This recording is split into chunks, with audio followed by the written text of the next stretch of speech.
technical difficulties came through. Our internet decided to die.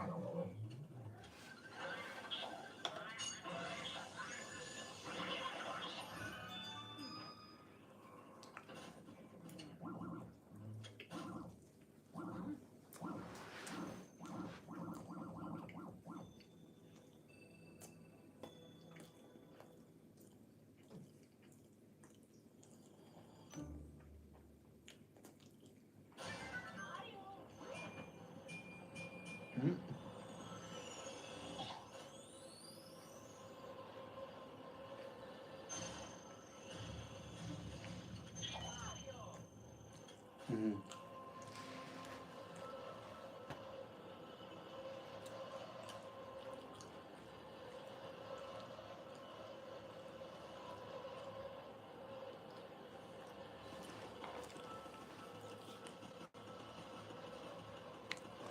No, I haven't met Stu before.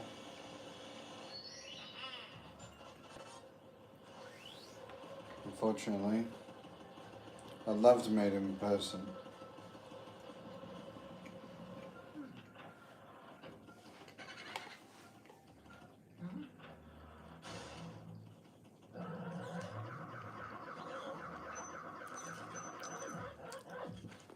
I kept mentioning you. Oh my god.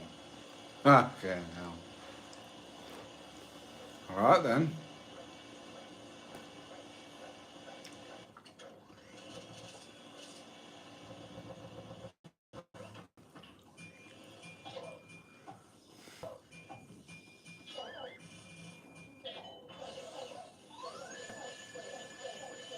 Yeah, I'm back. Internet was shit. Sorry. Killed the stream on me.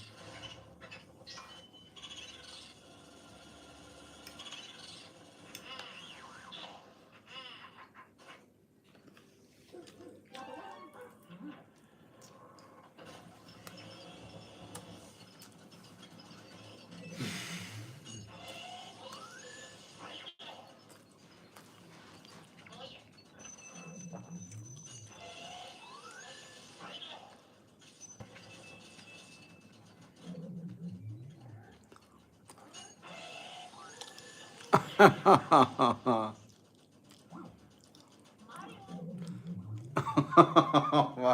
hell.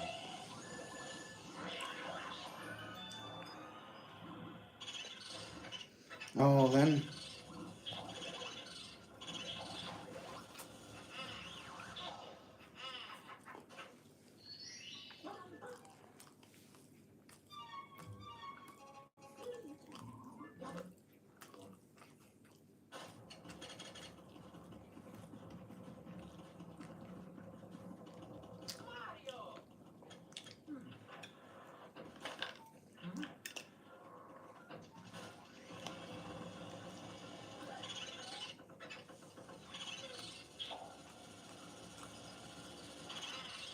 Somebody needs to get Stewie in here, actually.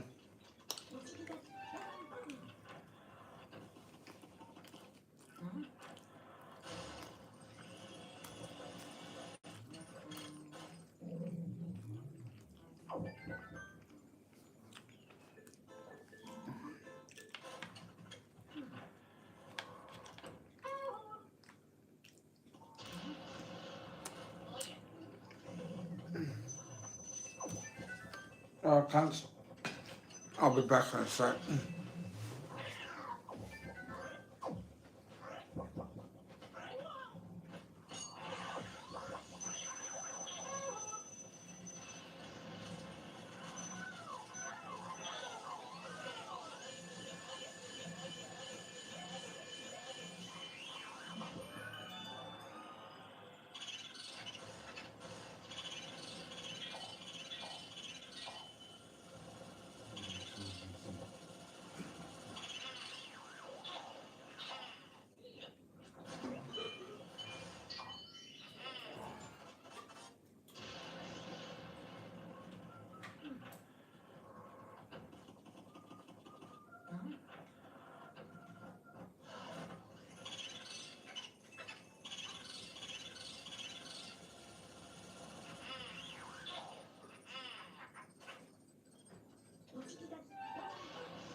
Lucky bastard.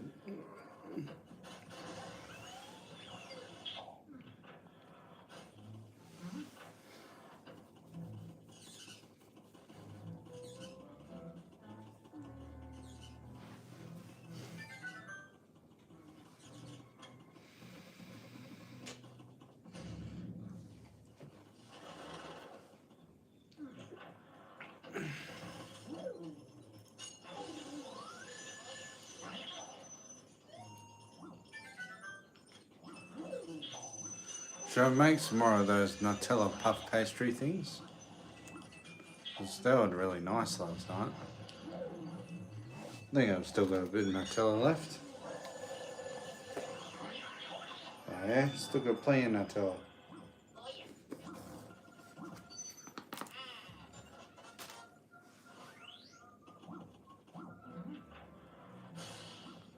Yeah, I was planning to, but then the plan fell through when the Traders Club said no, and I was like, well, fuck you guys then.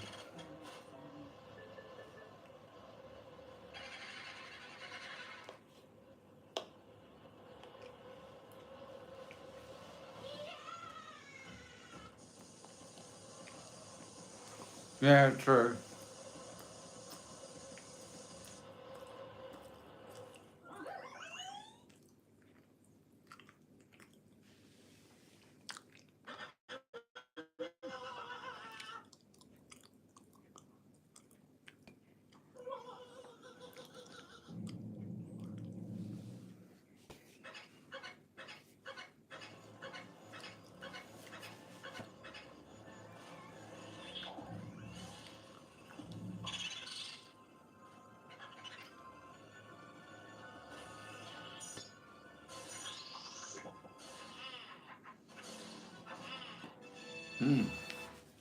Fuck, that was quick.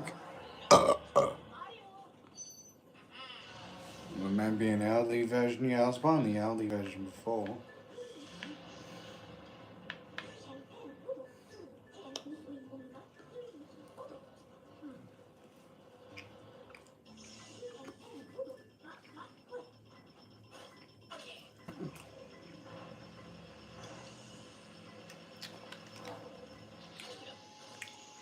Fuck, I'll put this rice in the fridge and I'll have it later.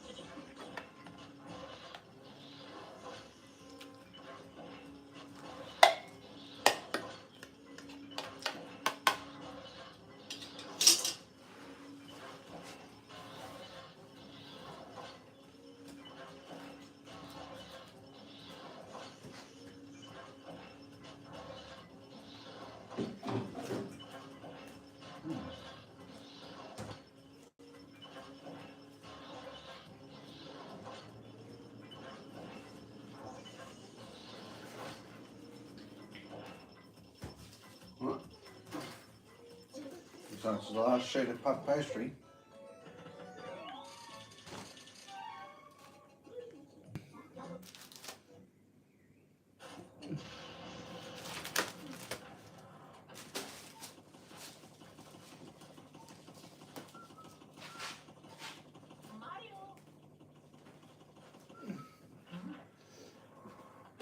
In fact, I'll grab my other one as well. See if it's this one. Fuck all that. Let's see. Oh, fuck.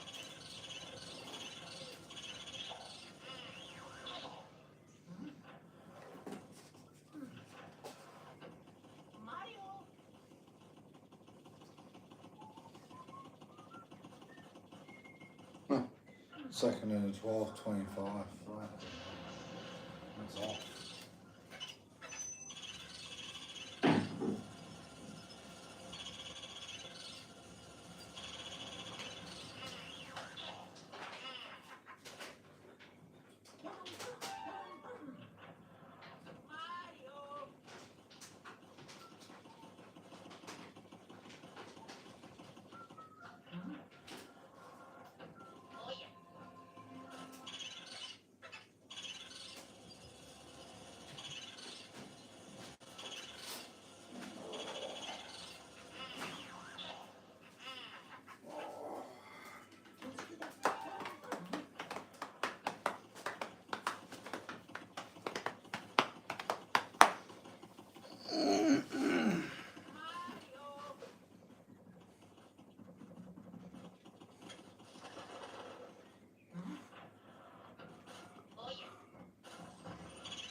Don't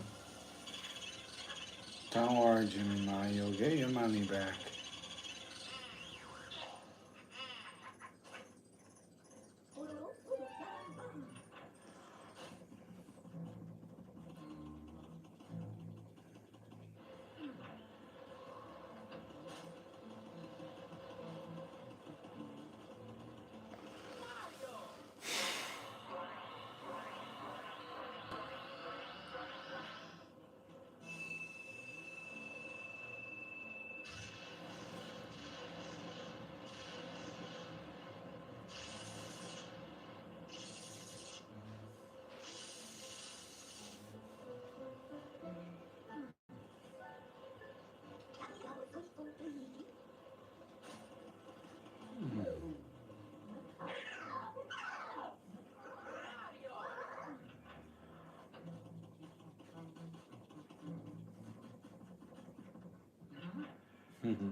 We're nearly done anyway. I've only got, what, 11 boos left?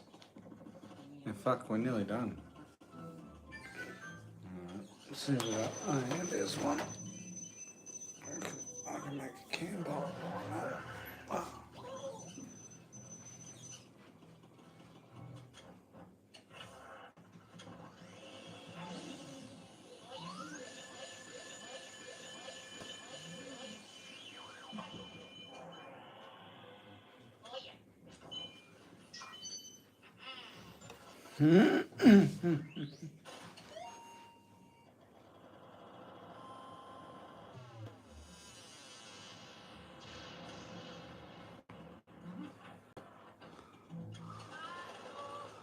Oh, I don't like confrontation. You guys should know that by now. I'm trying to wiggle my way out of every single little thing. Yep.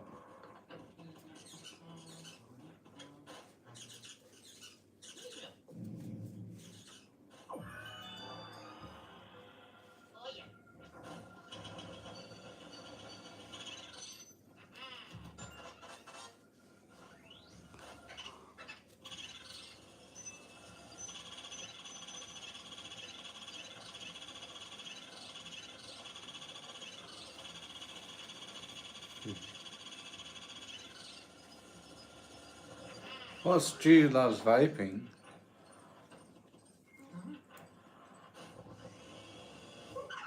I didn't know that.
Good.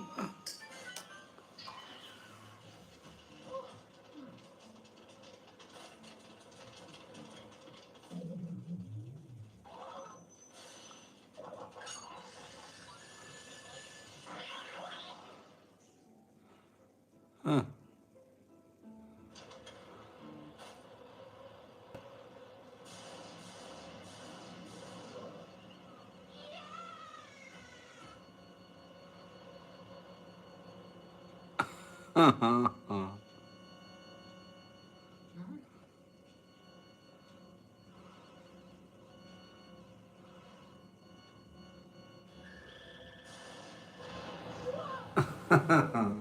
Okay, now.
Alright, not too far left to go, boys, and then this is done.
Oh, God.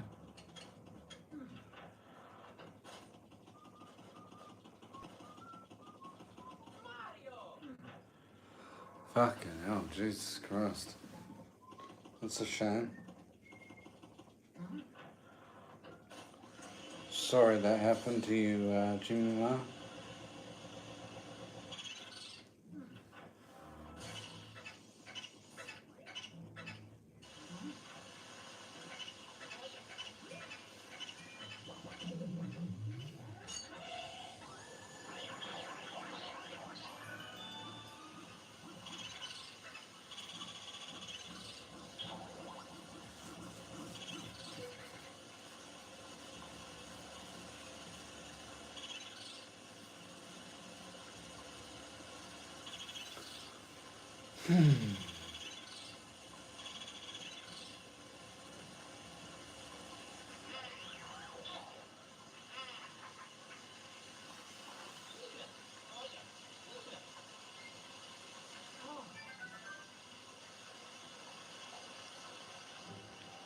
Ah, yeah.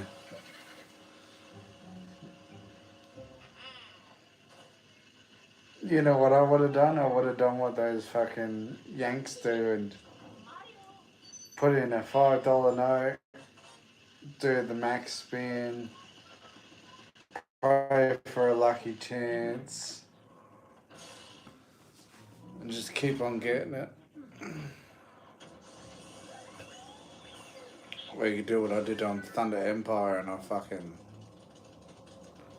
put a dollar coin in and did the lucky chance spin and fucking max bet $10, fucking get the lucky chance and then get the feature and it only pays fucking $20, the cunt.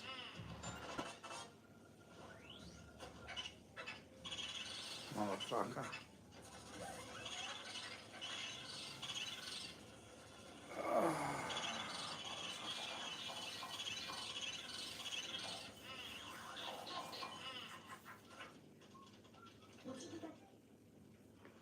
I have to be careful, son. The whole place smells like fucking cigarettes now.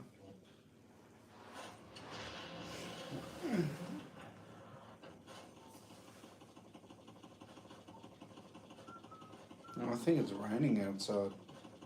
So I'm gonna check if it's raining.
False alarm, it wasn't raining.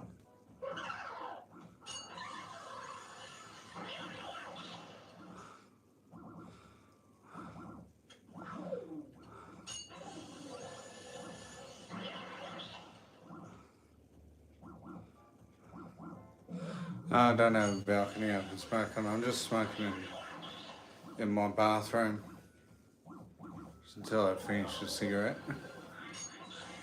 I'm not stoned, don't worry.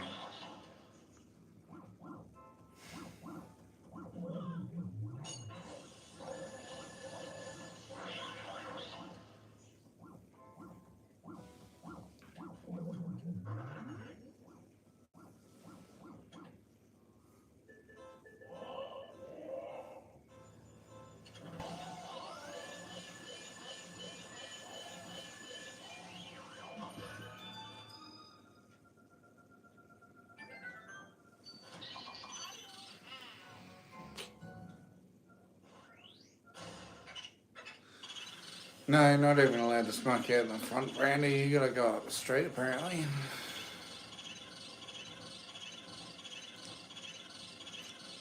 I'm not walking up the street every single time I want to have a fucking smoke.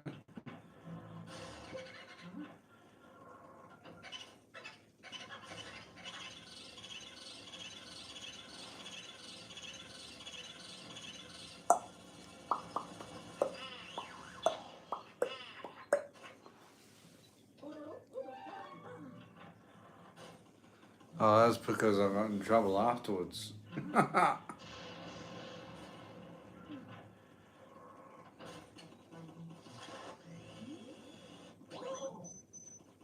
So how do they do that skew? I've never seen that skew before. Hmm.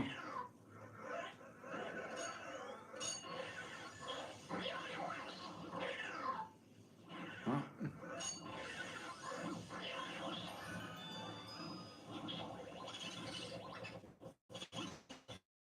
Alright, one more boo.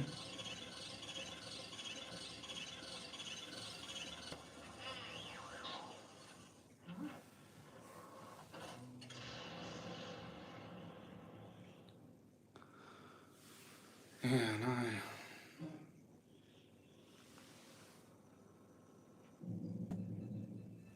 Oh, it's probably just the flat area that I'm at.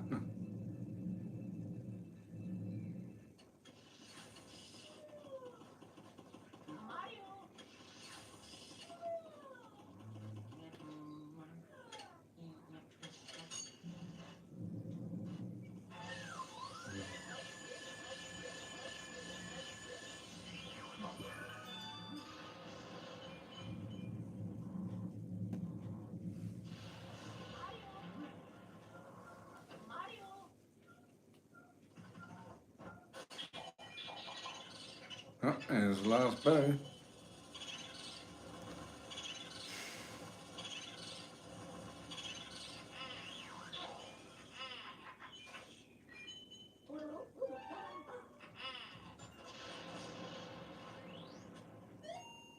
Hang on, did they just duplicate those two diamonds?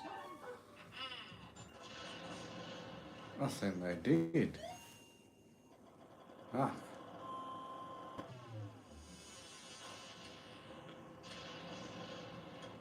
I'd never have thought.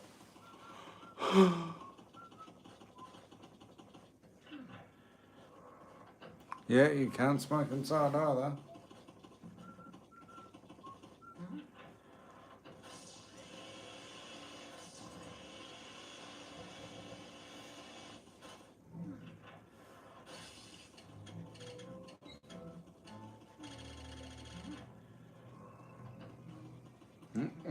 This is the last boss battle.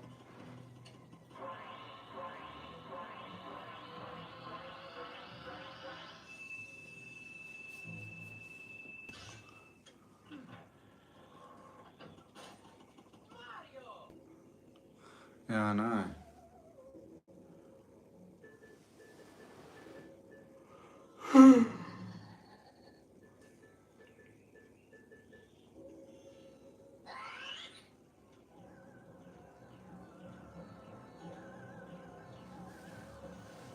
My guess, one cycle King Boo. That's going to be my guess.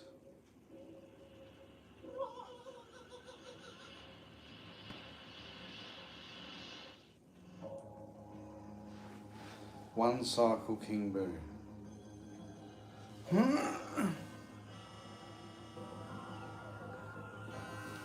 Could be because maybe people don't like the cigarette smoke. They could have asthma or something.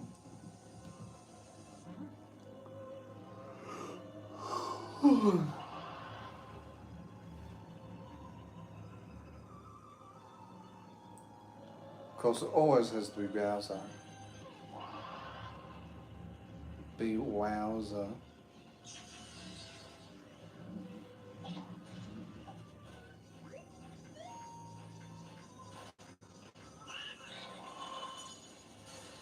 That's my guess. One cycle King Boo.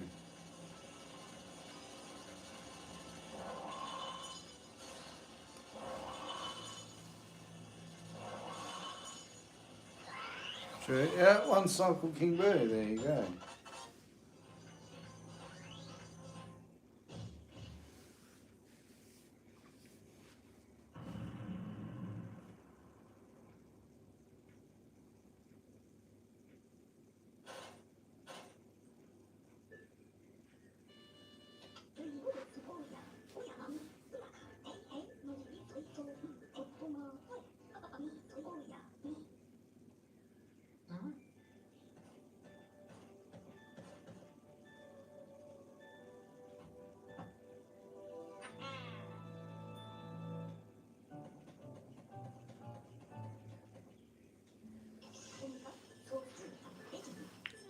What's going on, Hades? How are you?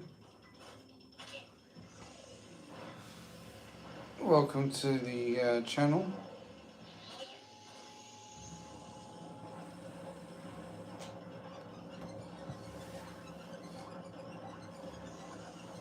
How are you? Not bad, not bad.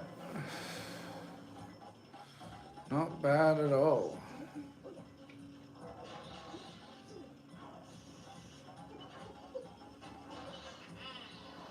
Alright, I might start on our prep in a minute. Give it a little bit longer to defrost and then... You stoned? Oh, you missed out. I was like that yesterday.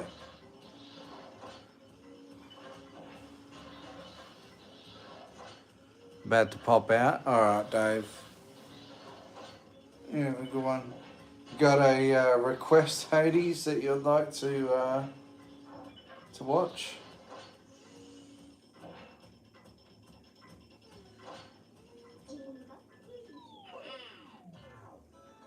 Huh.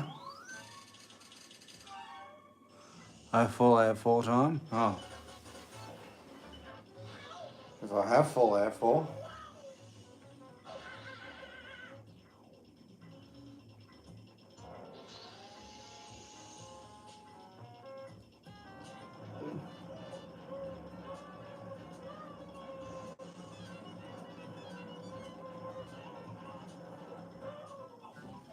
Hmm.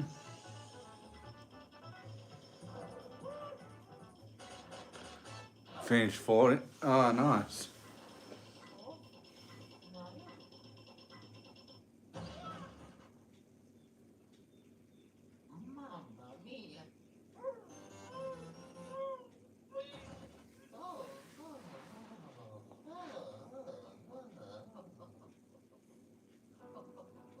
Hmm.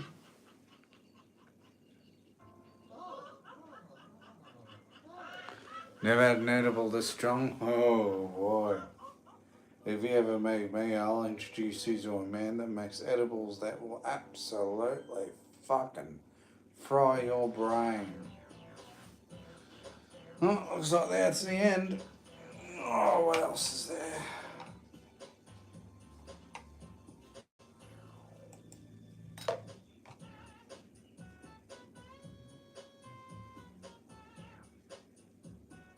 What's this?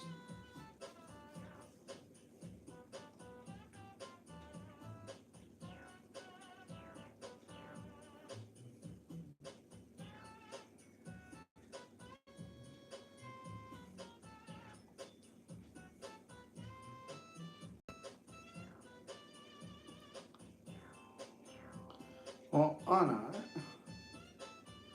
Why don't we watch? It's one that I wanted to have a watch because I haven't seen it in forever.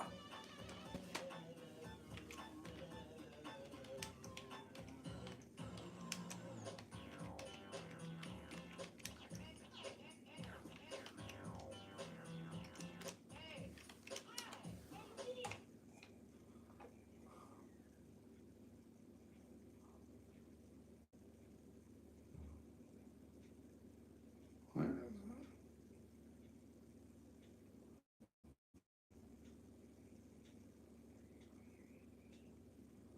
Oh, what is it?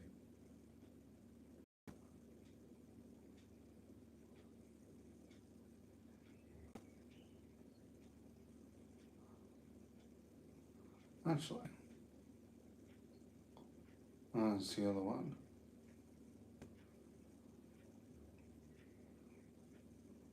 Aha, here we are. This is what I was talking about.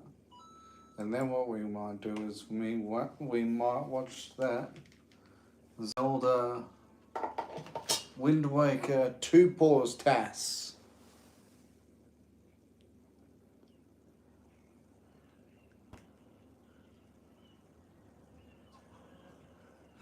Ah, thanks, buddy.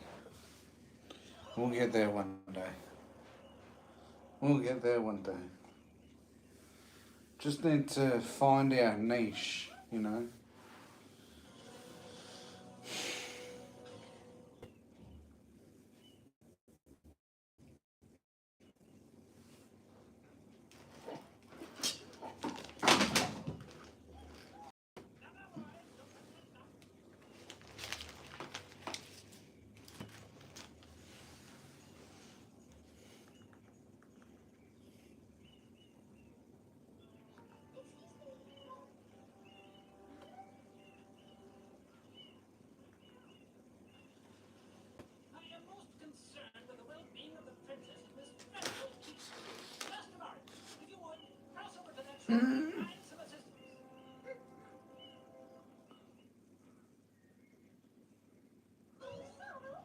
Alright, buddy. You have a good one.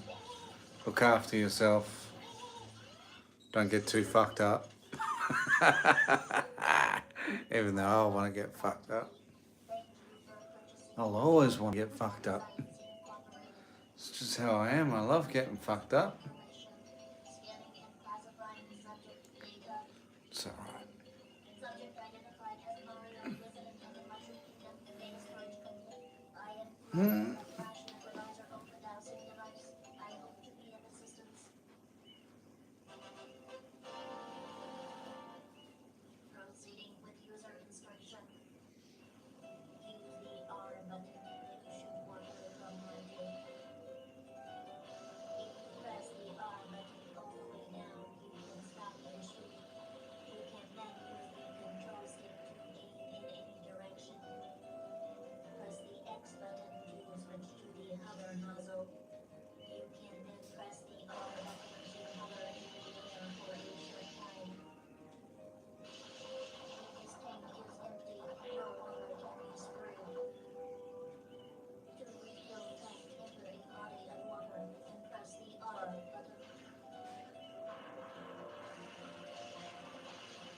Alright, we're back.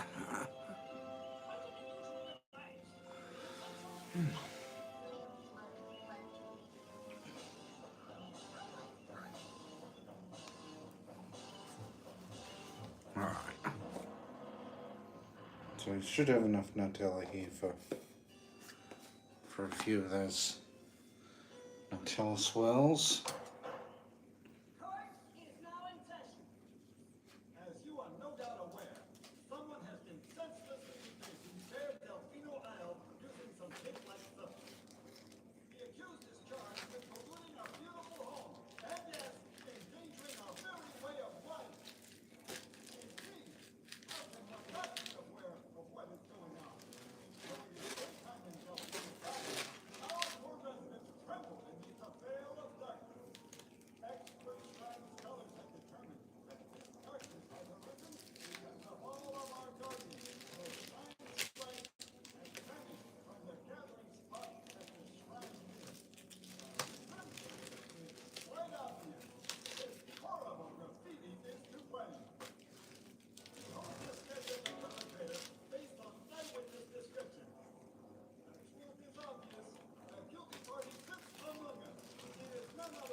Alright, this is where shit starts to get crazy, boys.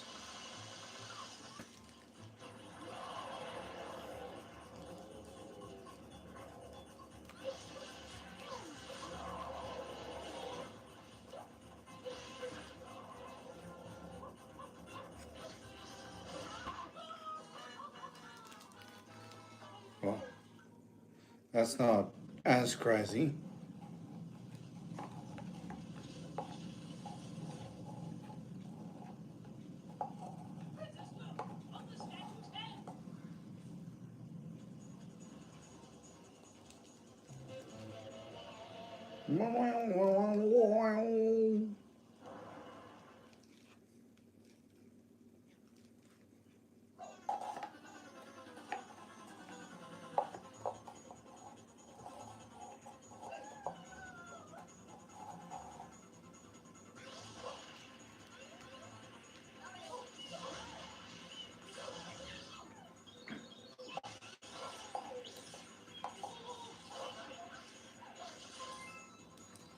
Oh, this is where it starts getting crazy.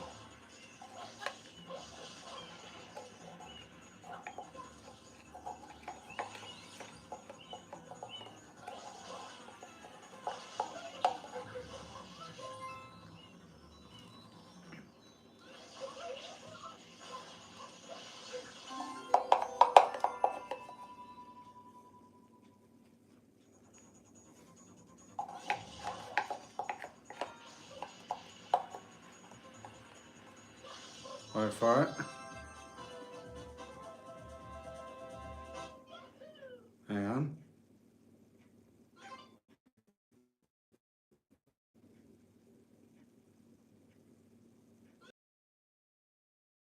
Okay. Nearly there. Oh, they gotta release cutscenes first. Forgot about that.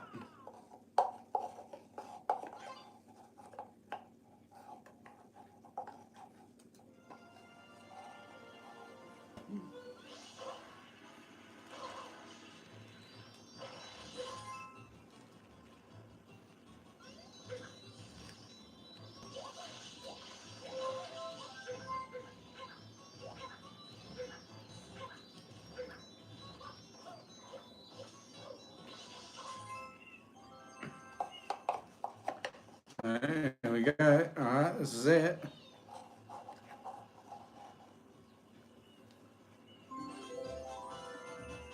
Three, two, one, and boom. Credits. Well, the ending cutscene. Wait for it. Boom. There you go.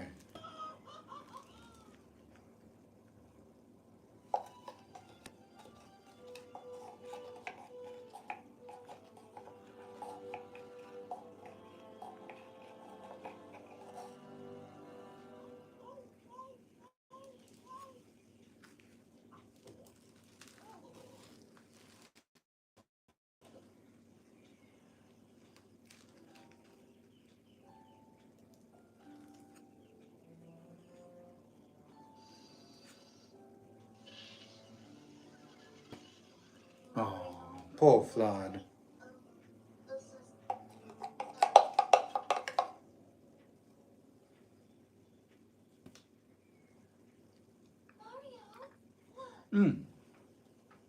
Sorry, I haven't been focusing on chat. Yoshi wants Mario and Sunshine. You're doing a speedrun countdown. It's a video already finished. Yep. That's it.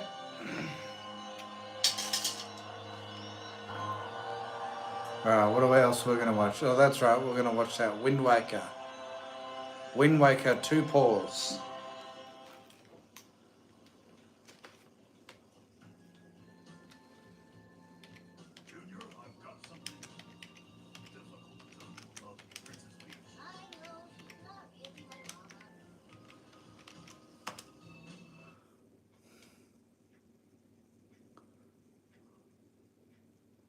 Oh fuck, do we want to have a...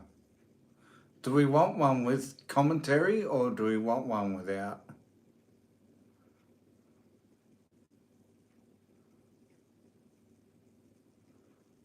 Fucking, how long? 3.5 hours? Fuck me. Alright, here we go.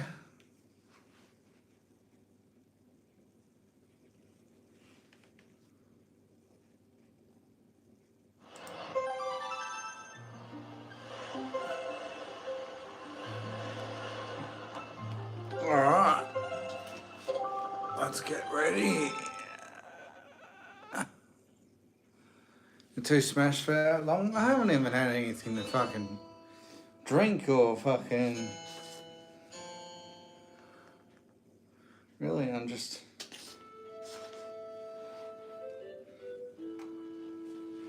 I haven't even got fucked up.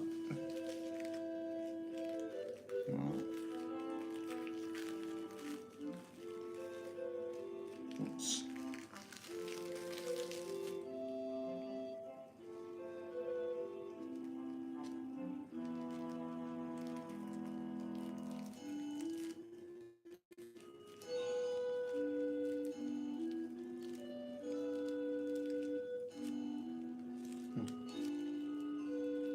Oh, Jesus.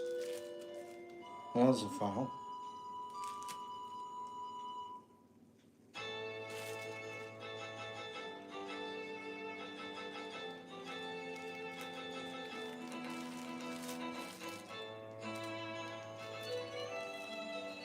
You gotta get out, you gotta get out, you can't.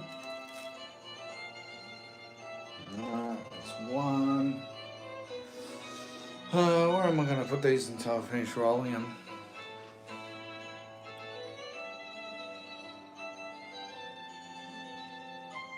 Yeah, I know. I'm not drinking. Well, at least allowed to have like one beer or something every now and then.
Now this game, The Legend of Zelda, The Wind Waker.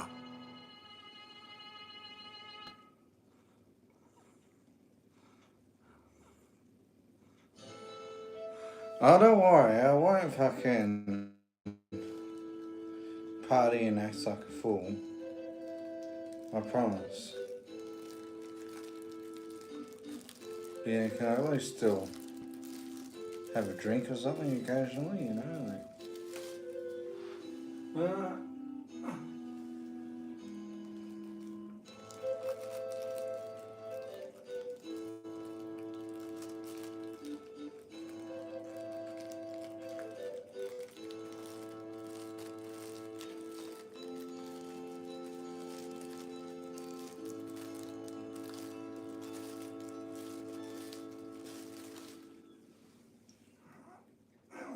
We're nearly done.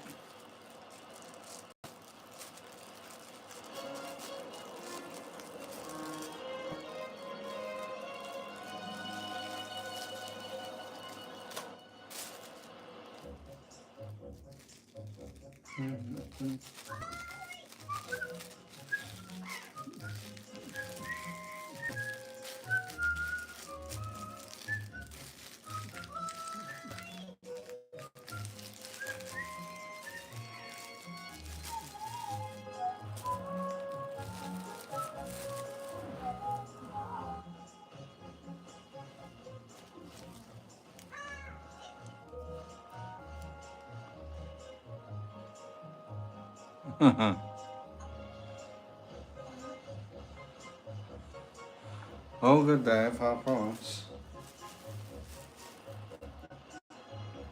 What am I going to do with this last piece of puff pastry?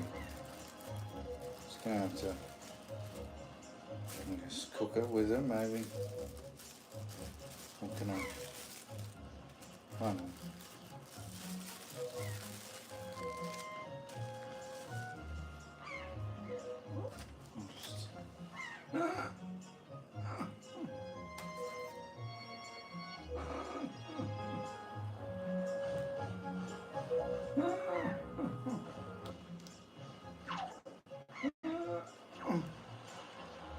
I'm doing super soon, so yeah, okay.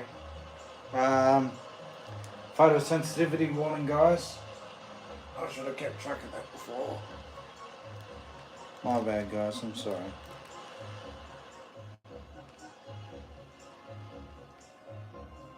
I guess they're not too bad for this particular one.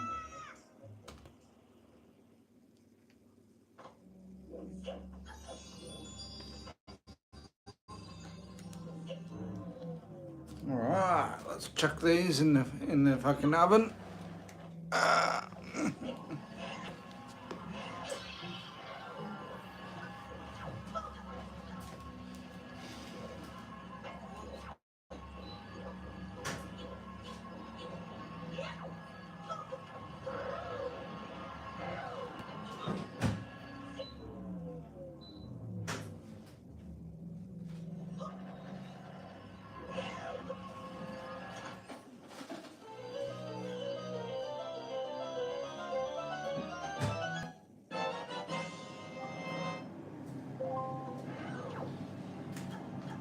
Gonna get fucked.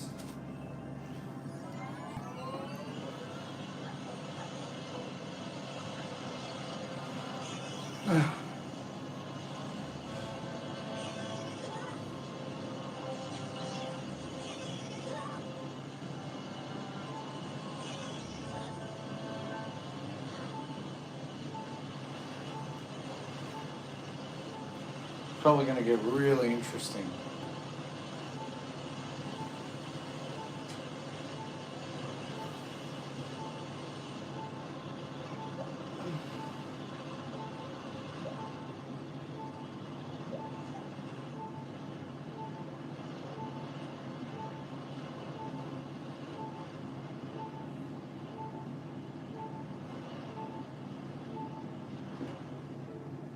Alright, so what they're doing here is they're going to get caught by the guards so they can get a Forsaken Fortress early. Because when Link doesn't have a sword on him, those guards act as if they're from Forsaken Fortress.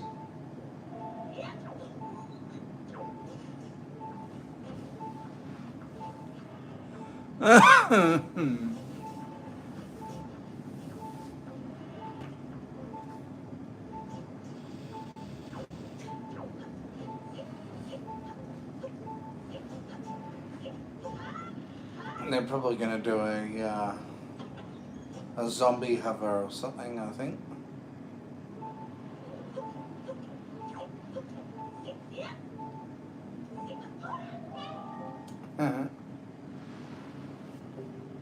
Hey. Hey. Listen.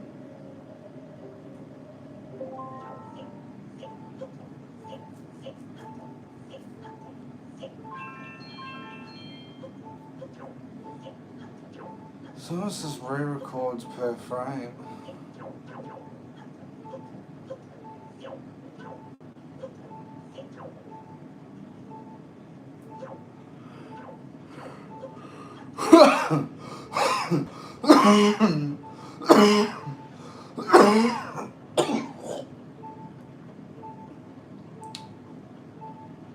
Sorry, Gus.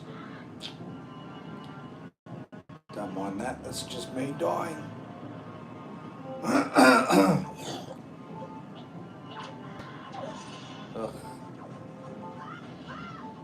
Alright, this is going to be the zombie hover, yeah? Alright. Zombie hover.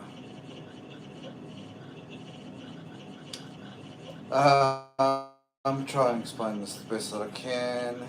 Zombie hover is, well, obviously it's really not a glitch, it's an oversight with the game's handling of death. For one frame, you can still jump slash when you're on the floor, but as soon as you jump slash, the game will then cancel your jump slash. And you're then able to keep that momentum from the first jump slash. And that allows you to continuously gain height. Smoke's cough already. Yeah, you could probably say that. Okay. Oh, cutscene skip. I didn't know you could do that in this one. Interesting.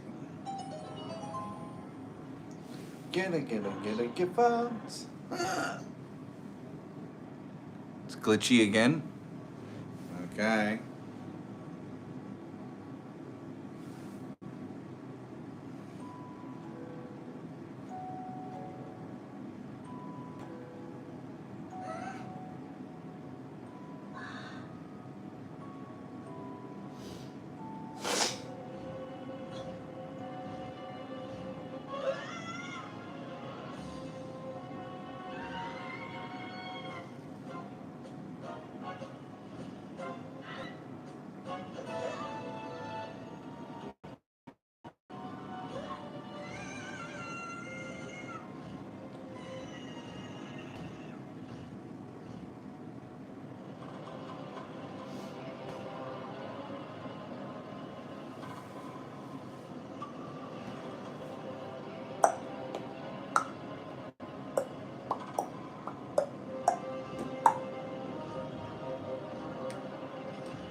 It's Ganondorf.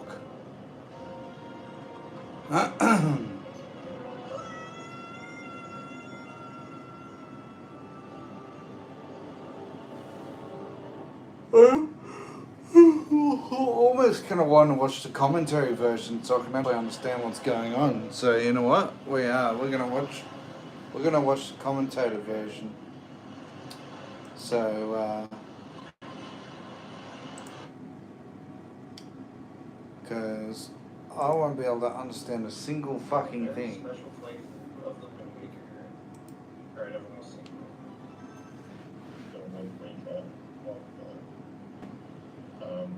Yeah, it's good that you realize that this is not Ocarina of Time or Majora's Mask. This is right. Yeah, it's the first February 21st one that is not OT right, Yes. That is correct. There was the OT for ETAS, but that's... that counts. But it wasn't at time. But yeah, more than 2 years ago, then 2 plus. 10 years ago today, we had Majora's Mask in 2 pluses. And 10 years later, we got Wind Waker in 2 pluses. So this is no barrier skip in 2 pluses. So most of you probably know what barrier skip is. It is, as a trope in this game, a barrier skip that basically lets you skip the whole game. So now that we don't have no barrier skip, which means beating all of the dungeons, doing all of the trips to Hyrule, and getting the Triforce. We're going to have to do that. Those are pretty much hardwired without barrier skip. And we're going to do that for only pausing the game twice.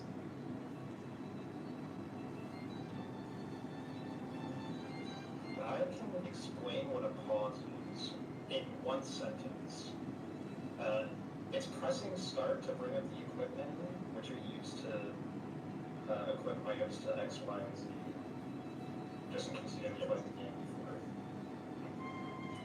And I'm glad you elaborated on that because we should also mention that there is a C-chart pausing option in this game, but that uses the D-pad, not the start button. So we will be using the C-chart multiple times throughout this, so I don't want to see any grumpy faces in the chat from seeing the C chart showing up 5 or 6 times. Yeah. The C chart was not awesome. It's another menu that we have to bring up, but it's not awesome. If you look through our playback file, you will see that the start button has only been pressed 2 times and for 1 frame each. Yeah, as it should be. So yeah, just like Ocarina of Time and Majora's Mask, we get to equip 3 items in this game. And those games, they kind of have some sneaky tricks where you can, like in Ocarina of Time, there's also equip when you turn that on. And they also have tricks to like get items when you're B buttons. I will just say, for Wind Waker, we don't have anything like that. This is truly just 2 sets of items that we can equip. It is actually just 6 items for the entire run. And sword. And sword. We have 2 hard now, by the way. Oh yeah, turn it down a bit. Okay, my fault. No problem. It's always tough to balance audio. Alright, here's the 6 items. Number 1, the mask that you put on with the smile on it. The pink neighbor's glove. Flower. White flower that you put in Windfall. Oh, that's my Another favorite. white flower that you put in Windfall. And delivery bag, which you can equip here. Wait, can you actually put the living bag? Yeah. I'm gonna let these guys take that before we add on to that. Alright. Also, this is no barrier skip. This is not super important. This is also no actual loading. If you're a Wind Waker person, you'll know what that is. If not, it doesn't matter. But there's a stupid glitch called actual loading. We're not going to be doing that. The barrier skip before the barrier skip. Yes. Just get rid of the barrier. So out of curiosity here, I love my Ocarina of Time and Majora's Mask brothers and sisters here, so I kind of want to get a feel for what everyone's experience is with Wind Waker, so we can kind of dictate how comfortable you guys are with the knowledge of the game. So, like, how would you say between like 1 and 10, how much you know about Wind Waker speedrunning? Like 1 being like, who's this anime boy, and 10 being like, I'm working on 80% temps right now. For me, I'd say like a 6 or 7. I watched a lot of Wind Waker speedruns back in the day. I'm still watching them occasionally. I just got back into like doing Rango and stuff, so I'm learning some new stuff. And I recently watched a bunch of more recent runs. So I know a decent amount, but only I'll know most of the basic stuff. I might not know some like more advanced, more advanced stuff, more technical stuff. That's my same answer. No, you get away. What are we about to do? Well, obviously we're going to go see Grandma, get a telescope, do all that stuff, and then some backflip off there, and what is happening? So get used to seeing this. This is a super swim. So Nintendo love to not put negative speed caps on their characters. When it turns around, he gains some negative speed, and look at him go. And yeah, right, is that? And that's turning around every frame, right? Yeah, every frame. This is a 30 frame per second game, so that is alternating every single 30 times a second. Yeah, so this is Diamond Stone Island. You're normally supposed to come here very late into the game. But we just hit now. We got it slightly hard before it loaded. And then we could swim up to the waterfall. Yeah, I think it's a good idea to say where the places are in the game, because I'm sure a lot of people in chat literally never saw this shit before. Yeah, I think it's the get here with quick shot, right? Which means it has to be like after the temple. Correct. Yeah, and this is where you get the ghost ship chart, which is a required item. So there it is. Yeah, so in this game, anything that is activated through charts, you can't just know where it is. You actually have to have the chart for it to activate. Correct? Yeah, that's cool. And then that also applies to the Triforce charts. the ghost ship tries a bit of a weird case in that because you can actually see the ghost ship without the chart, but you have to still get the chart and open it to be able to enter the ghost ship. And we have another super swing. I assume it's going to be common through the room. It might be. I pretty much never want to say all this. Well, unless you guys want to. Yeah, well, keep that in the back of your mind. We may be seeing some sort of stuff like that. We won't be seeing any sailing. I won't spoil too much, but we may see other stuff. Yeah. Anyways, we are swimming to a seemingly random place in the ocean. And as it turns out, this submarine's just going to load in for us. And this submarine just so happens to have a very special kind of enemy for us, these moblins. Particularly these moblins that hold lanterns. And if you don't have sword in your hand and you run into these, they act like they are the guards in Forsaken Fortress 1 and will throw you into jail here. And so this is the only method that we have of getting into Forsaken Fortress 1 without having to like go get the spoils bag and do the intended stuff. So it's very convenient that these moblins exist. Yes, even that whole really slow outset beginning section. Yeah, it's very convenient that that works. Yeah. It can't be any moblin that has like those special ones. Yeah, they have to have the lanterns. Alright, so this is not usually the path you would see taken through Forsaken Fortress 1 in like a speedrun or anything. But we need this text here.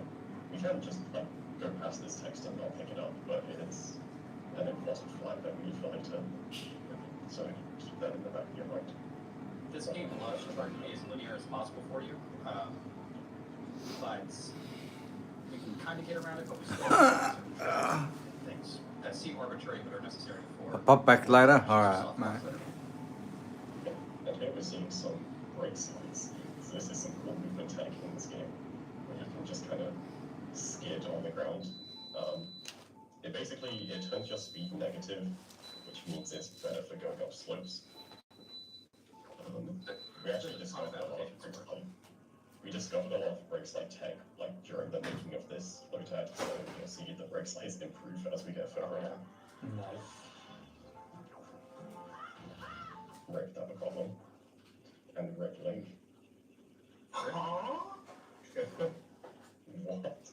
What is this? You wanna do this, Troy?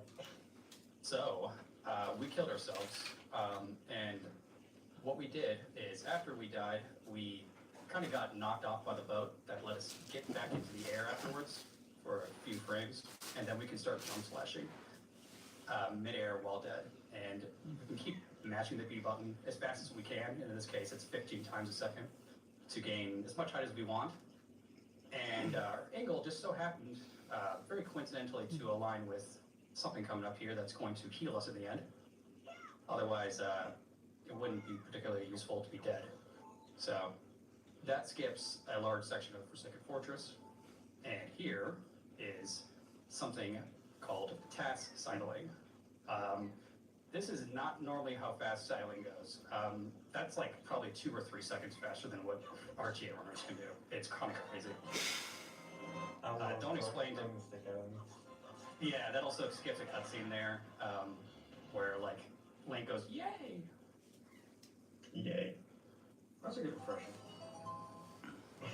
So yeah, that kill yourself hover is also known as the zombie hover, and it was one of the first actual tricks found in this game, because this game went a really, really long time without having any tricks at all. It was just completely unbreakable. Yeah, it was like 2010. We're gonna see some old school glitches in this. We'll be doing some shout outs to glitches and stuff and people like them. Yeah. So I want to say that whole Forsaken Fortress 1 segment was tasked by Azer, which made me realize I completely forgot to mention the taskers for this. So me and Trog, we tasked this along with EJ125, Azer 67, and CGF. So there were 5 authors for this. And there is a 6th person known as the Lewis script, because you will be seeing a major revolution in Wind Waker tasking in this. and that is the utilization of a lot of scripting automation for brute force stuff. And there's going to be a lot of things that would have been impossible without brute force testing, RNG manipulation stuff. So I would say like a good at least, I don't know, 5 to 10% of this was scripted in some sort of way. Maybe like 5%, Yeah. not including like text, obviously, but I assume for a lot of the repetitive input stuff like zombie hovering and the super swimming, there's a lot of just repetitive inputs there, right? yeah. We kind of, shout outs to Azer, I gotta say, for the text smashing, because I'm normally pretty lazy with it. I just use like an auto fire button. But the auto fire button loves to drop input sometimes, and so the only way to do this optimally within Dolphin, which is the GameCube emulator, is to actually manually go through each text box and frame advance it and mash that way, which kind of sucks. And Azer did a lot of that himself, so huge shout out to him. There were a couple times where like someone just kind of mashed through a cutscene and then continued on, and then Acer went back and was like, guys, you lost a frame here. I don't know if you noticed. I'm like, oops. How dare you lose a frame? I know. I know. Yeah, this was made on a special version of Dolphin, so they didn't have access to Lewis scripting, which is on some other versions, where supposedly you could do a text smashing script to solve that. Yeah. Anyway, we have a boat now. That's not beating Forsaken Fortress 1 is important for that spawns King of Red Lions into the overworld. So we have a boat. And we may call him in the future Coral. So keep that in the back of your mind. Whenever we say Coral, we are referring to King of Red Lions here. Yeah, KO. So just a little super swim around to the back of the island. We're going to do some RNG manipulation here to get some rupees. We need to get 80 total to purchase the sail. And these pots have, I think, like I don't remember exactly, like 5% chance of getting your reds. So, I didn't even know those could give you reds. Wow. yeah, Yeah. Don't normally see it. never lucky. Alright, so we just bought the sail. That Are we is going to equip that? That could be useful. Are we going to equip that? could be useful. It would cost a pause. That'd be a big commitment. You're literally super swimming right now. How is that useful? Yeah, get used to the super swims, especially in the beginning. Well, they're everywhere, but we gotta pick up some items first before we want to do our first boss, you know. So we're at Greyfish now. This is one of the kind of main story islands. You're supposed to come here after the second dungeon, but we're just here early. I love how the island stays like half loaded through the cutscene. Yeah. Yeah. So this cutscene activates Endless Night, which is, what you can see here is nighttime, it's raining. And this stays until you go and get Naomi's Pearl from Outset. So until we do that, it will just be raining forever.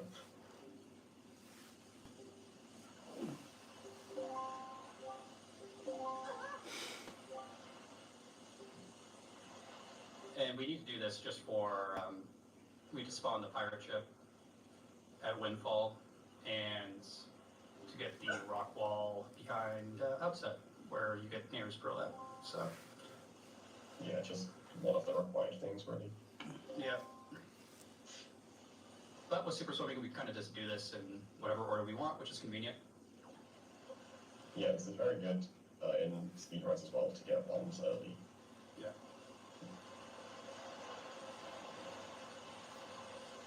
Right, off to our next destination.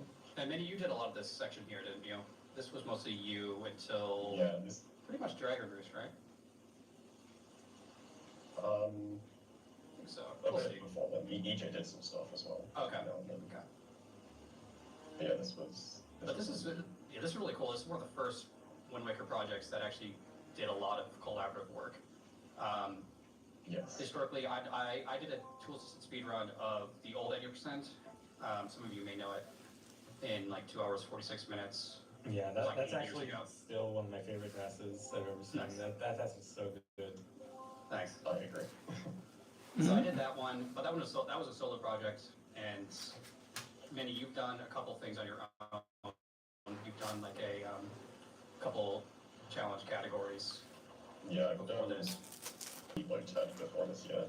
Yeah, that one was very much a low tech, like very badly optimized. This is, as we said before, more of a test. Although having said that, we're about to come up on Time to die an again. embarrassing moment. Coming up is one of the only obvious Okay, mistakes. yeah, close your eyes, everyone, real quick. Don't look at this ledge line here. Oh, No one's damn. gonna note it. Okay, now you guys can open your eyes. You can Oh, tell that's John cool. slash up that ledge. And I forgot. So, Anyway, Everyone in chat thought that was optimal. Only a Wind Waker TS would see that and think something was wrong with the. I thought that was optimal. No one pointed it out until like half a year later. I know, yeah, we didn't even notice.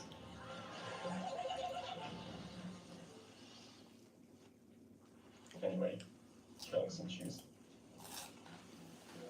And another nice little cutscene. Yeah. So why are we here, Vinny? Well, watching this cutscene is gonna spawn an item on top of the Deku tree, the Deku leaf. It's a pretty overpowered item already, as you fly through the air. But Sounds like we'll definitely want that. unfortunately, to get that, you need the grappling hook to be able to climb up to it. We don't have the grappling hook, so I don't know how we're gonna get past that. Yeah, you'll just have to stay tuned to see how we'll get past this grappling hook requirement. And I encourage any of you here, like it seems, Zombie if hover. any of you That's know my this game guess. casually, you'll know you'll just hop in the bulbs, and you'll never really think about it, but there's like this one part where you have to use grappling hook to get into the bulb. And it just seems so mundane and simple that it's like, well, that can't be actually required. But, I mean, this game has been out for 20-something years now, and no one has figured out a way to get past that grappling hook without utilizing some sort of glitch. Until today. Until today.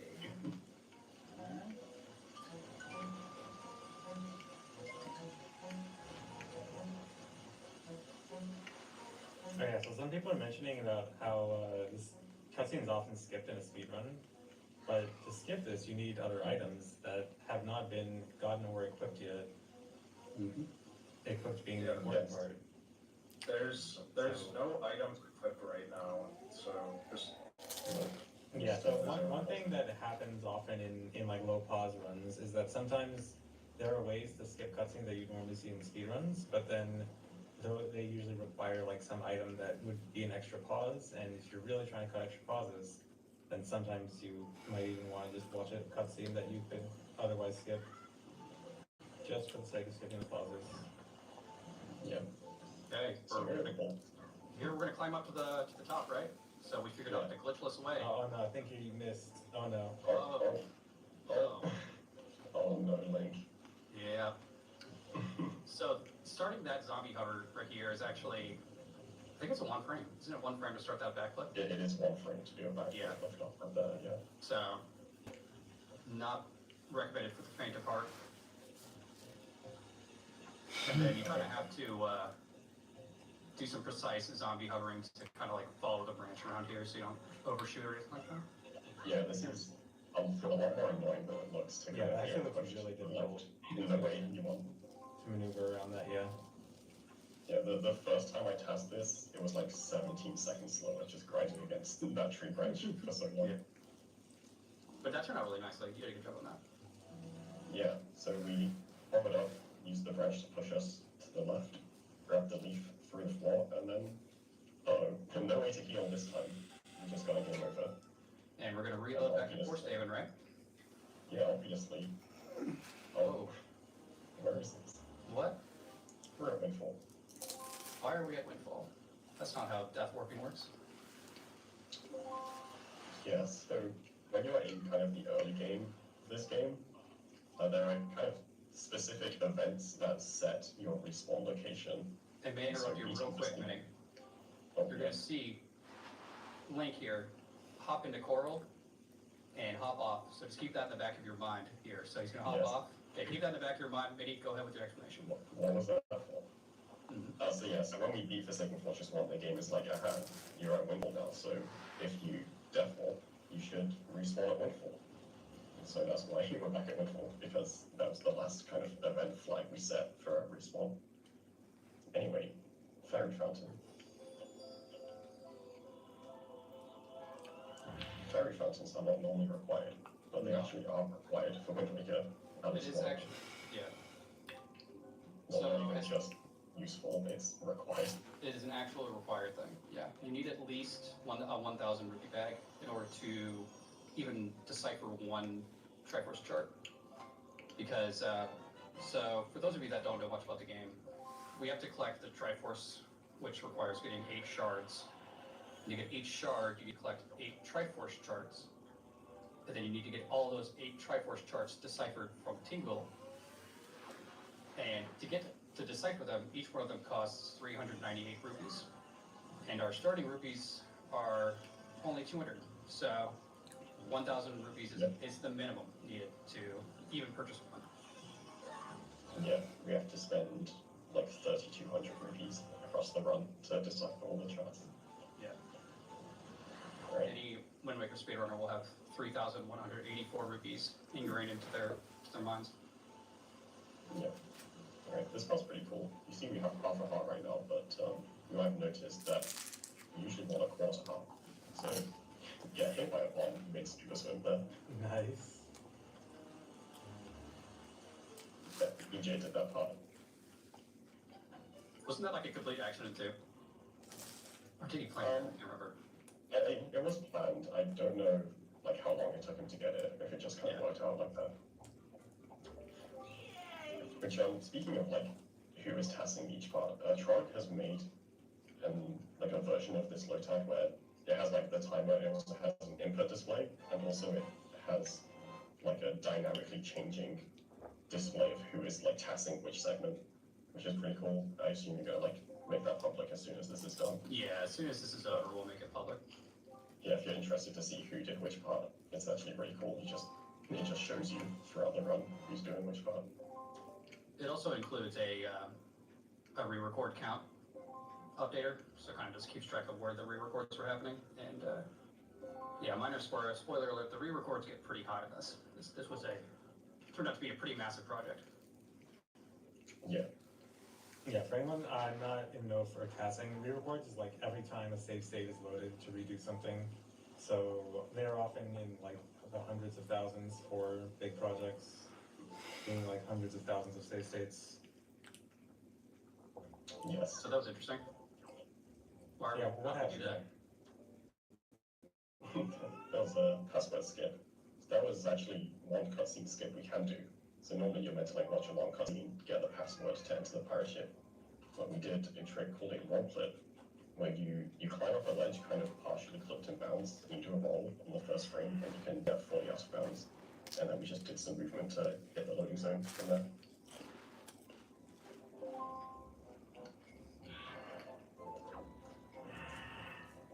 Yeah, this pirate ship is interesting. So if you check your mental notepad, you remember we hit that text box in Forsaken Fortress. That text box is actually the flag for the game to know which pirate ship to put you in. Because the first time you come to the pirate ship, it's supposed to be for the spoils bag. But we don't really care about the spoils bag, we just want the bombs. So we hit the flag, which was that text box, which is what the game checks to know to put the bombs in the pirate ship instead. And Yeah, for anyone that had Joy Pendant or something in one of the equips, I'm sorry to disappoint you. I forgot about Joy. I was on the forever locked out of joy pendants. Now we have to leave the pirate ship, and isn't this normally a problem, Minnie, because of certain gossip stone stuff? Yeah, so there's also a flag that the game checks for to see where it should put you when you leave the pirate ship via the door. So if we were to try to leave right now, it would put us on like the daytime traveling pirate ship, and we'd be stuck basically. Yeah. So instead, Shout outs to that barrel. thanks Barrel. Yeah, this barrel. I can't think of any other way you would die in here, because the only way to leave would be to pause and save quit, which obviously would be bad. or death warping, which we need to void out somewhere. I don't know how else you're doing it. Yeah, So- actually, that's a good thing to mention. Is I know that state warping is seems more significant in Wind Waker than it does in like the N64 Zeldas. So Yeah. that's even another thing that has to be worried about for low pause runs. Is just how useful state warping is in this game. Yeah, You if just can't we do it. couldn't find a way to death warp there, I think it would have been possible, but we would have had to like do a complete reroute of the early game to make it possible to escape there. So it's not convenient. Also, when we death warped there, we spawned at Windfall, but the astute viewer noticed we actually spawned in a different place to last time. So remember when we entered and exited King of Red Lions? So having entered King of Red Lions for the first time is like the flag where the game says, okay, from now on, if you do a death warp, just respawn at the same place you're at, instead of having like set locations. So from now on, if we say a death warp, we'll just respawn where you would expect, instead of somewhere weird like before. Also, that slight detour to Fire Mountain just to take damage was wonderful. Yes, we are taking a lot of damage. Link is Yes. gonna be beaten up in this early game. For anyone that knows Wind Waker will know that, well, we've been collecting some of the best items in the game. So we're collecting the Wind Waker, which is going to be very useful, if only we could equip it. But then also we collected the Deku Leaf, which basically lets us fly. And that would be incredibly useful to have right now, but we don't. So Yes. if you can kind of guess where this damage is going, based on the fact that we have not equipped the Leaf yet. So there's Rock Skip. This is a classic 2005 strat.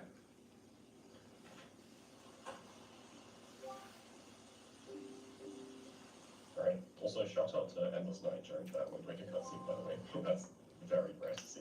Yeah. So in a RTA speedrun, almost all the time, you would just go straight to Dragon Roost from the start of the game. Yeah, the Wind Waker is like the best item in the game for speedrunning purposes. So delaying it makes absolutely no sense in any other category other than this.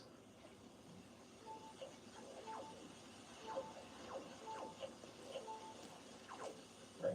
Simple break slides.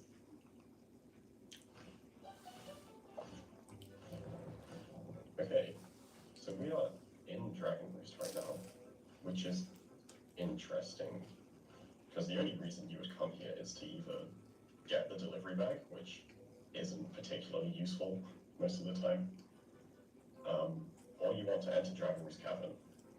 But normally to enter Dragon Roost Cavern, you're supposed to like go speak to Medley, and then she gives you a letter, and then you have to equip that letter, give it to Kamali, and then you go to Medley again, she gives you a bottle, you equip the bottle, you pour some water on some bombs to be able to enter the dungeon. So Okay, then this is like just two enter bosses. the dungeon. Yeah, 2 bosses.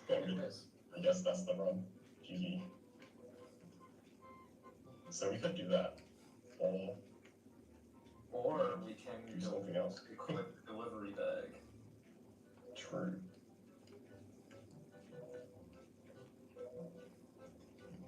But yeah, here's another cutscene. Normally we would skip this cutscene, but again, when you don't have any items equipped, it's kind of hard to skip cutscenes or do any tricks really. But I can say that. This one. So there's like another entrance to this room from above, so you can enter it. From Yeah, I above, think so- you could hover up there, but then dying would put you back down to the bottom again, right? Yes. Yeah. Yeah, we would need to heal. So a year ago from this day, 2 pause was not possible. But pretty much a year ago, we found something new that Mitty found that made it possible. And it's this clip here. Whoa. Yes. And Nice. we're off. Alright. Shout out to that rock. That rock. That So rock there's just made no other you way to possible. start a hover here. There's just absolutely no other way. Yep. So Yep. the big discovery was being able to enter Dragon Roost without needing to equip any items. Because as Minnie was saying before, you needed either a bottle or you needed Decker Leaf, basically. Yep. Oh, bombs, I guess, to damage yourself. So yeah, for like 3 years or something, 3 pause was possible, and 2 pause, the only thing that was stopping it was being able to enter Dragoner's Cavern. And I spent many hours looking for a clip in this area, and so did EJ. We both spent a lot of time looking, and then I found that clip, which is called a push clip. So basically, you hold the rock above your head, and you drop it, and the rock kind of pushes Link, and it pushes him just enough in a single frame to clip through a tiny gap in the scene. Is that the same basic mechanic that makes barrier escape possible? Yeah, exactly. That's what I was just about to say, is that the astute viewer that may know any percent or standard runs will know barrier skip, and it's the exact same principle where you use a bomb to drop it behind you to displace your movement. Yeah. But in this case, we can use a rock. Yeah, and rip Link again. And so those clips are super precise, right? Correct. Incredibly. They're like floating point precise. Yes. In the We position. use, that's another example where we'll use like Lua scripting to like brute force check positions to try to find. Yeah. So now we need damage again. And these Bokoblins are very angry at us. I don't know how you did this. Yeah, yeah, this was a fun thing to manipulate. So normally you can only take damage like every 30 seconds, or 30 frames rather. But by pulling out the sword, the moment you get hit, resets your damage animation frames, and you can take damage every 20 frames. And then that was obviously some heavy RNG manipulation to get the Bokoblins to attack us faster. Yeah. But why would we want to take damage? I don't understand. Mm-hmm. Well, this room looks pretty tall. Yeah. It's a little tall. So this is probably one of the most insane things the stats does. Shoutouts to Azer on this one. This was not required. Yeah, nope. So anyone that knows when record speedrunning knows that we would do something like the Tingle Tuner to heal us at this point. The Tingle Tuner, you can buy things like red tings off of its shop to heal yourself, but we don't have that. In fact, we have nothing equipped at the moment. So we need some else. We do have some friends, but how do you kill those friends? Oh, where did it run? Yeah. So all that was rated. All that is RNG. How long did that take to get? That took Azer at least a day. It took multiple days of just researching to see what was possible. Okay. Yeah, that was a laser. Yeah. There was like no scripting in there or anything apart from like. Also, that triple kill was amazing. Thanks. Yeah. Yes. So yeah, where the rocks end up spawning is completely random. Obviously, the keys are entirely random. So that was a fun trip. But anyways, we're up here. Yeah. And also, I was saying that doing that hopper is completely unnecessary. Like, we could just go through the dungeon normally. But, you know, we gotta be swag. You gotta be slow. Still trying to go fast. As long as it doesn't cost a pause. Exactly. Alright, so we're almost at the mini boss for this dungeon.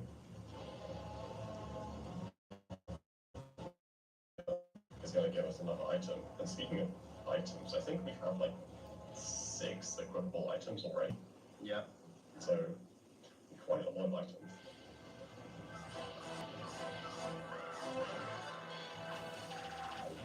Manny did a good job with that fight. I like that. Yeah, there's a lot of combat, and we tried hard to optimize combat, but it turns out to be really difficult as we found out. Because every time slash ends, there are these like lag frames. So when there's multiple enemies, you want to kind of overlap them. Yeah. And also, enemies can't be damaged when they're knocked over, so you want to keep them standing as long as possible before you do the final blow. So like you'll knock them down with things like quick spins or jump slashes, so you have to do normal stabs until they have enough health. So here's the grappling hook, and pay attention please. Eyes are open. They're wide open. Can't blink. Alright, there's the pause screen. And there was another push clip. Then swing wicker and grapple. Yep. There is our first pause. And what's gonna happen immediately? So yeah, that was another push clip using a bomb. Yes. which is the classic way to do push clubs, because it's basically you can pull a bomb out of your pocket whenever you want. And then what was that? whoa, What is happening? what? Yeah, time to explain storage, I guess. You want to explain that? Okay, I guess we have some time. First of all, I'll preface this and say, Azer, you did a nice job with the Goma fight here, but it is mostly an auto-scroller, so I will talk over most of it. So we have utilized a glitch called storage with the Wind Waker, and how storage works is we pull up the Wind Waker as we climb a ledge, and then we have like a wall positioned in a way such that when you pull up the Wind Waker, it forces Link to turn 180 degrees around. That causes Link to fall off the ledge and enter a state called a Wind Waker dive. While in a Wind Waker dive, what we do is then we cancel the Wind Waker 3 frames before you touch the ground, and that causes a glitched state where basically the Wind Waker event is still active, but the camera event is ended. And so you can press the B button again and you get a state called storage. And essentially what storage is it's basically a global flag, the game, that tells you basically whenever you try to interact with another event, it'll say, nope, you have to cancel it immediately. So we can keep this global flag active and interrupt the next thing we interact with. So in this case, we opened a chest using storage, and so that interrupted opening the chest. And that's a whole other glitch called chest storage. And I've talked enough about storage. Minnie, you want to talk about chest storage? Sure. So when you open a chest, normally the game has this animation where Link kind of reaches inside the chest to pull out the item. Also, the end of this fight is pretty cool. Oh yeah. This is Watch this for a second. Yeah. Nice. Long Wind Waker dive for storage into a nice go-along cycle. So we got storage, and so we canceled the event that tries to lock our position, so we can move around during that scene. Yeah, another example of things you can stop. You know, pay our respect to Goma here. But yeah, for the boss key sip, so we start a chest, and normally the game makes Link lean into the chest, and to make that animation work, the game will shrink Link's hitbox during the chest opening cutscene. So when we store the chest, Link has that kind of shrunken, messed up hitbox, but just in regular gameplay, and that lets us do things like walk up walls or clip through like small gaps in collision, and that's exactly how we got out of bounds to skip the boss key. We got storage here, not just for swag. I mean, it was pretty swag, but primarily because it lets us enter the portal during the cutscene, so it lets us leave faster. Shoutouts to Ababob. If any of you are classic Wind Waker lore specialists, will know who Ababob is. He was one of the biggest tatsiers back in the early storage days, 2013, 2014. And he's the one that found that. Yeah. And speaking of that boss key skip, I think it's worth mentioning a difference between Wind Waker and the N64 Zeldas. So in the N64 Zeldas, the loading zone to a boss just like exists everywhere in the dungeon, no matter where you are. You can just hit it whenever you want. You go out of bounds. But for Wind Waker, you can only hit it if you're in like the boss door room. You can't just go out of bounds and hit the boss loading zone from anywhere. So we do have to actually make our way to the boss door. That must make no doors a lot harder. Yes. Isn't no doors possible 80%, maybe? Any percent, you need one door, I think. Ooh. Seems Yeah, promising. pretty sure. That door is the last one, Ganon's Tower. Not quite, but almost. I'll take almost. Yeah. Alright, anyway, we've beaten off the dungeon. First dungeon. To get the Wind Waker lore out of the way, we have to collect the 3 pearls in order to raise the Tower of the Gods to get to Hyrule Castle. So there's one of the 3 pearls down. Right. here's a fun trick that nobody actually understands. If you get storage and you store that text box and you like interact with this stone in the correct way, you can skip the cutscene. No one knows why it works. Yeah. Very convenient though. But that was the Wind's Requiem song that we just learned to change the wind. But yeah, so with storage, we're storing these text boxes, which is another new application of storage. So when you store a text box, you can, next time you activate a cutscene such as one when you occur like this, it will bring up the text box, and you can close it while you're in control of Link. And so what we just did is we opened that door and then closed the text box on a specific frame. And the interesting thing about text boxes is when you close it, it gives you storage back. So we stored opening the door, which gave us a state called door cancel, which is like chest storage, but more overpowered. It basically gives you so you can just walk through walls right now, or if there is a steep slope, you can just run up it. That all happens very fast. Yeah. So we are now in Forbidden Woods, and Yes. you may notice that we do not have Deku Leaf equipped. Now, Deku Leaf is kind of required in this dungeon. So getting through this is kind of insane. The first step is another chest storage. We're going to be utilizing this later on. And now we're going to start another zombie hover. We can use the bomb to push us off to instantly start this hover. And we are about to die once again, but in a very specific way. Yes. So we are coming up to this Deku Baba here, and he's going to be our good friend for this. You also notice we got storage again, so we are dead, and we have storage active. With storage, it allows this cutscene to lets the Deku Baba move around during this cutscene, and he can push us off while the game over screen is here. And crucially, if we say yes to continue playing, it doesn't reload, and we can heal from it. Game not Yes. actually over. Game not over. I didn't know about that. So we called that fake death. Fake death. Yeah. And you'll notice the screen is a little bit dark right now. That is permanent until you load a new area. I know, yeah, sure, I Basically, guess. You're cancelling the fade out of the game over screen.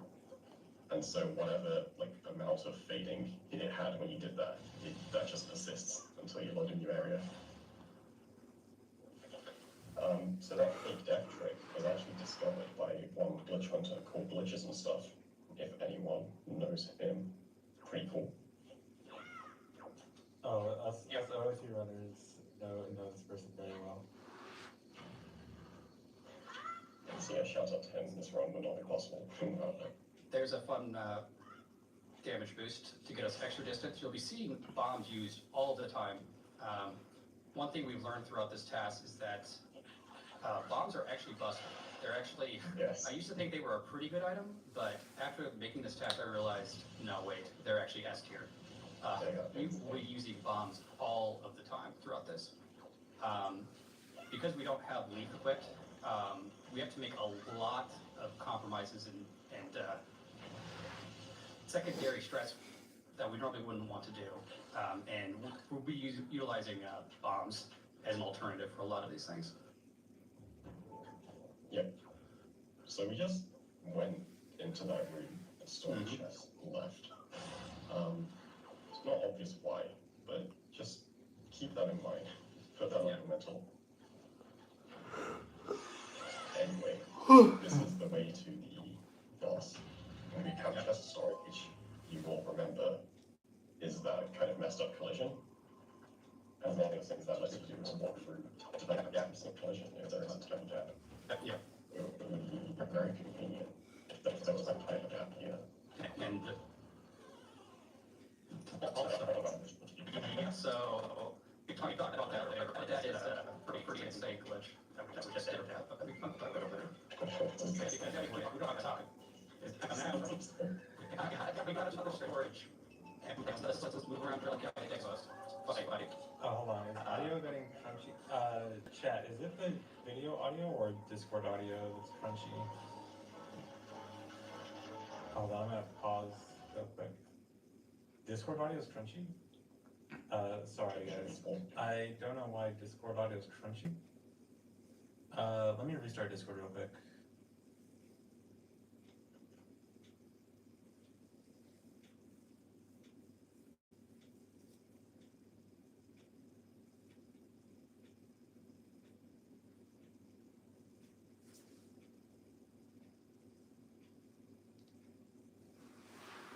Okay, yes, let's use Discord audio.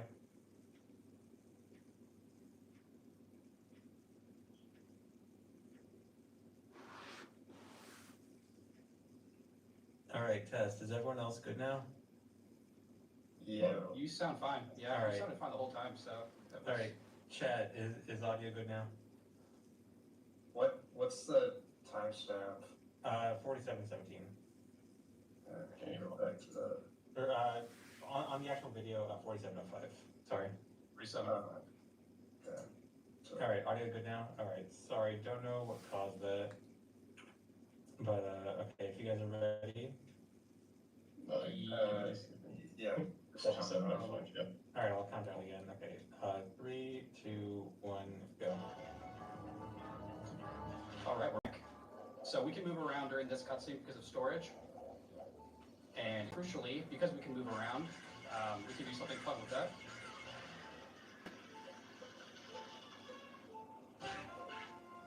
Nice.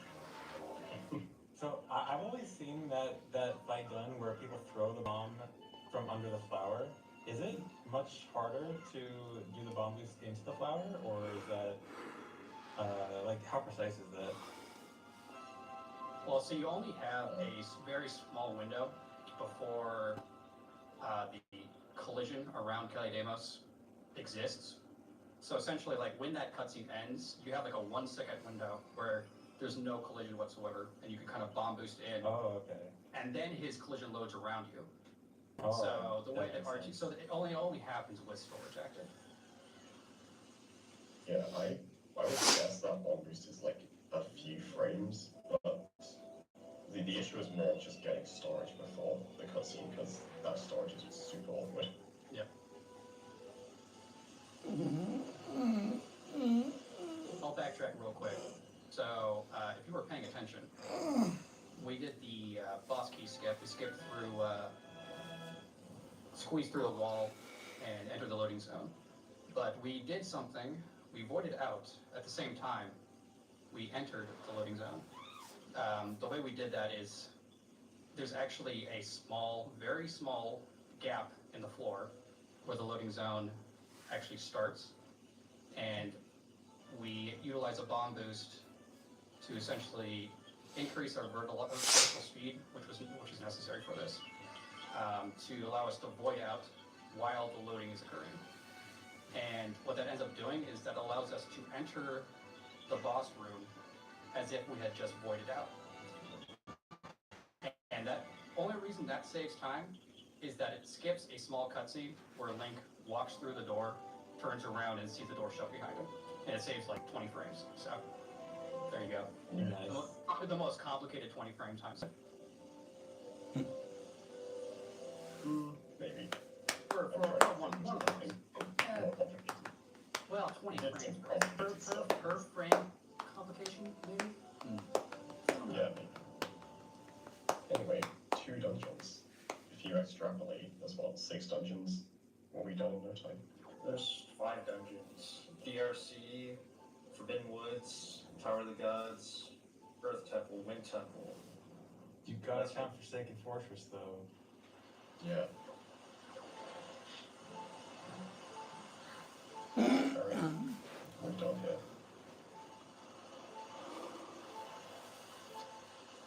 Okay, so we went immediately from the first dungeon to the second dungeon, but we have a lot of stuff to do, just other than dungeon stuff, to like the Triforce quest, so we're gonna end up doing some of that between dungeons from now on. So here is the private oasis. And normally you need the Cabana Deed, which we unfortunately don't have equipped. Here is a not pause. That was the C sharp. Slide puzzles. So pretty much all of these push clips that you are seeing are brand new, as far as I'm aware. None of them have been known before the making of this task, even though I think the cabana one was found during this task. Yeah, that was found. Some of here's another one. Oh wow. Where we can skip part of the cabana sewers here. And we can kind of squeeze through that gap. There's no chest storage active for that. There's just kind of like a gap you can kind of just roll through. And that skips Skull Hammer. And the rest of this we will be doing as Nintendo intended. Miyamoto's Let's smiling. just run. Miyamoto is smiling right now. What, did that something just clip out of bounds there? There might have been a rat that Yeah, clipped off like a something. rat run out of bounds. They love to do that. There's a zone that's like filled with rats, and sometimes the rats just don't spawn for like minutes. You're just waiting around for them. Like, In this game or what? I don't know. Yeah. Mine's I just know being exactly mad. what you're talking about. Okay. As a new rando player, I'm well aware of that stuff. alright. This is why we needed the Winter Requiem song. So there are like a lot of the Triforce shots require you to just play the song to spawn the chest. And normally we have to watch this little cutscene where you open the chest, but it is faster to store it. Yeah, so I guess something about chest storage that we haven't mentioned yet. So when you store a chest, Oh, sorry, you I'm actually receive tired the now. item in the chest immediately. You will receive the item the next time you Just open it, tired. which isn't super important, but it's just like kind of a weird quirk about chest storage. Yeah, so in that case, that the death scene there actually gave him the Triforce chart. Yeah. Alright, and that is all we came here for. Now we're off to Bird's Peak Rock, which has another Triforce chart. And normally you need a highway pair to get into it, but you can do this instead. Yeah, another new clip. So actually, question in the chat: can you use those bomb clips to clip through every wall, or is there like specific circumstances where I'm you gonna can? finish up with the last of my rice. So yeah, you can only clip through corners specifically, and the corners have to be greater than 90 degrees. They can't be a perfectly 90-degree angle. It has to be essentially nearly obtuse or nearly very close. In fact, I know what I've also got as well. You know, on I've got side. eggs. It can't be a perfectly flat wall, and it can't be completely 90 degrees. And so there was another one. by the Maybe way, I to can get out cook of it. some eggs. I'll also mention that each one of these bomb push clips are ridiculously precise, and we spent probably, I mean, each one of those you spent a day just doing brute force searching on to find solutions for. I just want to say I love seeing 5 bomb drops in one frame. You may notice there's actually a 6th one.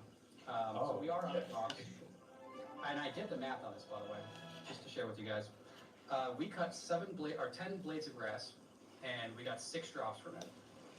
There's like a 6% chance of getting a drop from any one of those.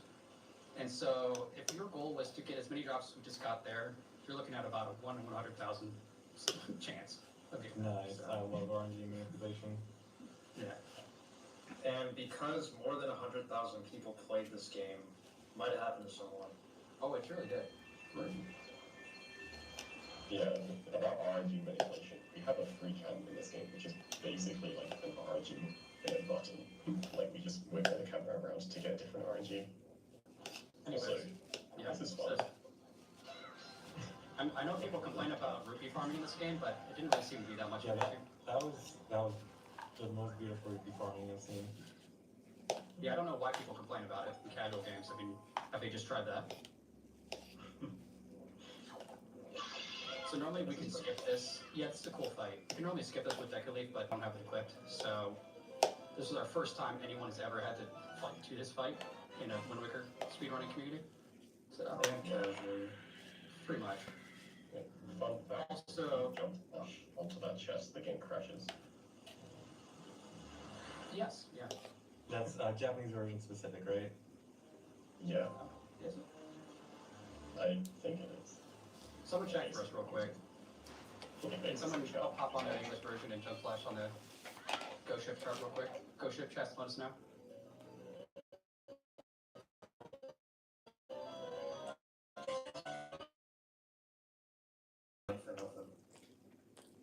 Yeah. Another chest storage here. We're going to be utilizing its awesome collision properties coming up. Right. And I'll say coming up because, Well, ZFG, well, ZFG, my friend, Yeah? are you familiar with these runs and how low tabs normally go? And there's always one section that's a very enjoyable. Yeah. You mean, Yeah. You're scaring him. Yeah. Parts that take a bit of time. But those are the best parts, right? The most enjoyable, most interesting. Parts where certain literature gets brought up. Yes, yeah. So it wouldn't be a low tab day without one of those. So everyone in chat, please get comfortable. Take your So make yourself a sandwich. Are we building up speed for 12 hours? We are building up speed. We are actually. We're looking. Go into a power looking at us. Well, we might be at any time, so don't look away. Starting now. It might be over already. Who knows? So what is the rate of speed increase for super swims? Just to give an idea of like how fast we're attempting to go here. So every single time you turn around, and assuming you are turning around perfectly, like an exact 180-degree turnaround, you will gain, in quotation marks, -3 speed. So every second you gain -90, right? This was math? Yeah, -90 speed. Do we want to spoil how much speed we're trying to get here, Minnie, or should we? I Let the don't viewers- even know. I don't think so, but for reference, Honestly, the it speed sounds like it's gonna be a big enough number that it's not really gonna. Yeah. Like you're not gonna understand what it means, I guess. It's I'll a big just enough say- number you can go to the bathroom. We'll just say Yes. that. Yeah. For I'll just say reference, the that- speed of a roll is 16 units per frame. 26. Let me Yeah, get sorry, my devices for you real quick. Yeah, walking is 17 speed, rolling is 26, and on normal super swim, just like we're going from one island to another, usually around -1200. Yeah. Which, fun fact, I did do the math on this one time, because we have some time. Let's elaborate on some of the speedrunning lore that I've delved into. You can kind of approximate, so like just like Ocarina of Time and Majora's Mask, Wind Waker utilizes in-game units to specify distances, and there's a reasonable approximation that you can say that 1 unit is equivalent to 1 centimeter. That would leave 1 quadrant being 1 kilometer long, and you get like some like reasonable estimations for like how fast Link walks, Link rolls, and stuff like that. It all kind of makes sense. So you can kind of convert that into like how fast is Link actually going in a super swim. And I remember calculating that to be somewhere like around, it was like Mach 1.3 or something like that. So Nice. yeah, you're going around just 1.4 times the speed of sound in the water. That'd be a sight to behold. How many miles per hour is that? It's like 800, 900, something like that. How many kilometers per hour is that? Do I look European to you? Probably a little over 1,000, like 1,300-ish. Yeah. Whoa. Okay. I only believe in freedom units here. Alright, well, what's the actual number? I don't actually believe ZFG on that. All right, fine. We'll Google it. Let's just go. Okay, what was the number again? Mach 1.4. Yeah. All right, Google says 1605 kilometers. Fuck. Oh, what did you say? I said 1,300, so I wasn't too far off. No, actually, I think your number's probably more accurate. Yeah, definitely. I'm more trustworthy than Google. Trust me, guys. So anyway, this wall. This wall is our. Yeah, is we're our still friend. building up speed. So are we? Yep. Are we approaching speed of light with this, or? You know, I haven't done the math on that actually. We are approaching it slowly. Yeah, I guess it has to be approaching. Just depends on how close. Well, I guess we're approaching the negative speed of light, I guess. And since we probably still have some time here, don't worry. You guys have not gone to the bathroom. You know, made yourself a hot dog, Yeah. got yourself a Coke. You got some time still. Do your taxes. Yeah, do your taxes. Yeah. But just to briefly get you through the Tasser's mindset for this game. Gonna stretch my dick real quick. You notice that super swimming is very useful, and kind of use it everywhere. And obviously, a Tasser, kind of his goal is to be optimal, right? So then the question kind of comes up as to, well, how do you optimize super swimming? Well, I can tell you we don't have enough time to talk about that, despite having a lot of time still. But I can give you a brief rundown and kind of walk you through a little bit of it. But essentially, we have done some of reverse, we've done some decomp on the swimming. The decomp for this game, if you aren't aware, is like 30 to 40% done at this point, so it's not anywhere near done, like in Ocarina of Time. So we can utilize some stuff, but unfortunately, a lot of the link swimming functions are not done, so a lot of it we had to kind of manually figure out.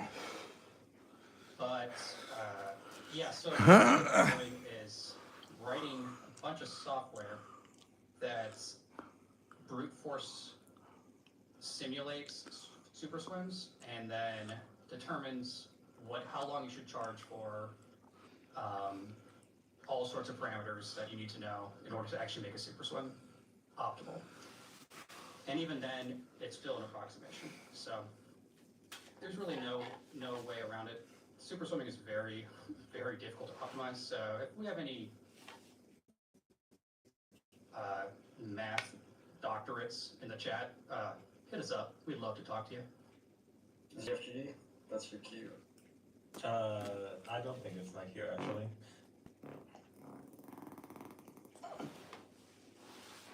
But we haven't talked too much about it. But super swimming, optimizing wise, you kind of got three phases. Okay, you got your charging phase, which is what you're seeing right now, where you are gaining speed. You are going to gain usually on your normal standard swim. This is not one of those normal standard swims. You'll be looking around negative 1200 speed. You'll be charging for about 15, 20 seconds. After that, we enter a state called, we go into the release stage at that point, where we're ready to stop charging, we're ready to start heading towards our destination. But we'll be doing it in a specific way. We'll be utilizing something called ESS. I assume your people in the chat know what ESS is. ZFG, I assume you know what that is. Yeah, we all know about ESS, guys, right? Yeah. It's holding very slightly outside the dead zone of the control stick. Yes. So we will be utilizing ESS. Yes, it has made its return into Wind Waker. By doing that, you can preserve your speed while traveling towards your destination. So you'll hold very slightly down, just like perfectly slightly down on the stick. That allows you to preserve your speed. However, doing that makes you travel slower in the water. We really don't want to be ESSing the entire time. So what we do at that point is we ESS for maybe half the time that we'd be traveling to our destination. And then we go completely neutral. And we call that a neutral boost at that point, where stick goes neutral and then we get all of our speed that we had saved throughout that entire process. So there's always the three stages. You have the charging phase, you have the ESS phase, and then you have the neutral boost phase. And that is what the Super Swim Fiction tools all try to simulate for you. Yeah. Oh yeah, there's also a question in the chat, how Link is losing air? Oh, I can answer that. So you can't see it, but just off screen to the right is like the land that would go up normally. And so when you swim close enough to land, you can get an air actually ending up on the land. So for the script, which will just do like left and right skipping. Found a 60-cent ticket in the machine and played that. And eventually I got it up to $15, and I bought a beer, and then I got a few features on 20 cents, got a $20 mini, and bought a couple more beers, played with some more, won some more, 75-cent bet gave me $75. So I have a question about that. So I'm a little So I'm getting So, fucking like, smashed all night. Dolphin has like pre-made Lewis scripts, but you can't like write custom ones. But you do mention custom scripts. So what are those then? Zelda Edition does offer custom Lewis scripts. You could just write Lewis scripts and then place them in the scripts for, and then you can run them. Yeah. Yeah. So you could have done the text mashing thing earlier. Yes. If we kind of. I tried making like my Ninja mashing script for zombie hunters, and it was still dropping inputs the same way that Toy does. So I don't think it would work.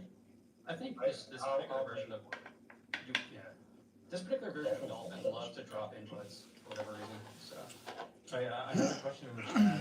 People were asking, can you gain so much speed that the game crashes? Because I know, like in Wind Waker HD with item sliding, it can crash easily.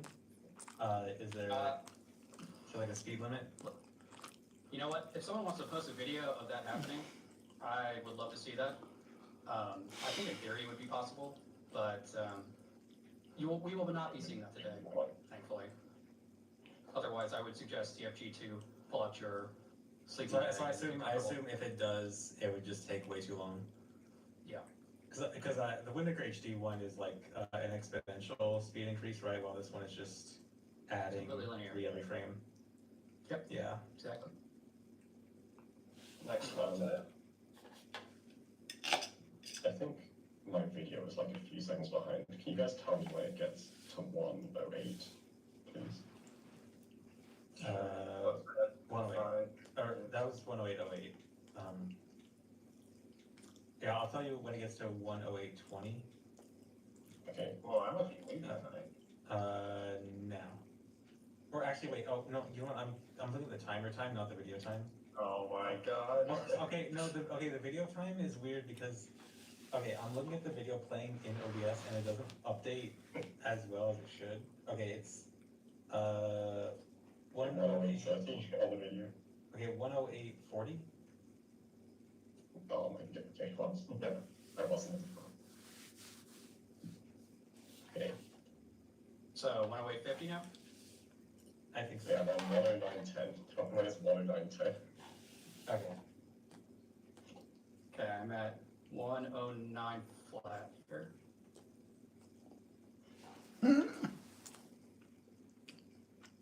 But yeah, if anyone in the chat here, oh, go ahead, sorry, go ahead.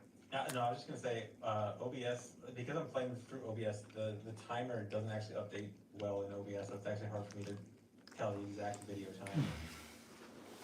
And not just like the timer time, because the timer time got desynced after the Discord audio thing. I think I'm insane. Minnie, you just tell me what time you want to know, and I'll let you know. Well, we got 5 viewers in the chat. Okay. Well, I'm on 109.40. Okay, that's now. I think you're good, yeah. Okay, yeah. Okay, sorry about that. Okay, so if any of you are like watching with a friend, your friend went to the bathroom, you should tell them to come back soon. Mm-hmm. Yep. Almost enough speed built up. This is also your last chance to get any secret messages into yourself that all the YouTubers will skip. Swiss master. Any other questions for chat? Yeah. You have a little bit more time for 1 or 2 questions here.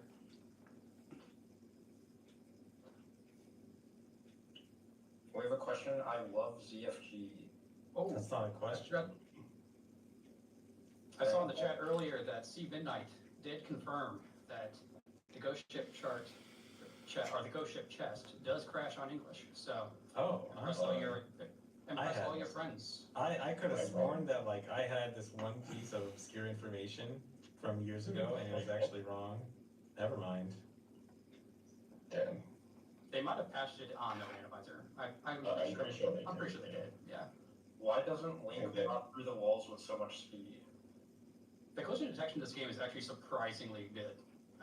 Despite us clipping through like every single wall we've seen so Yeah, I far. was just gonna like, say.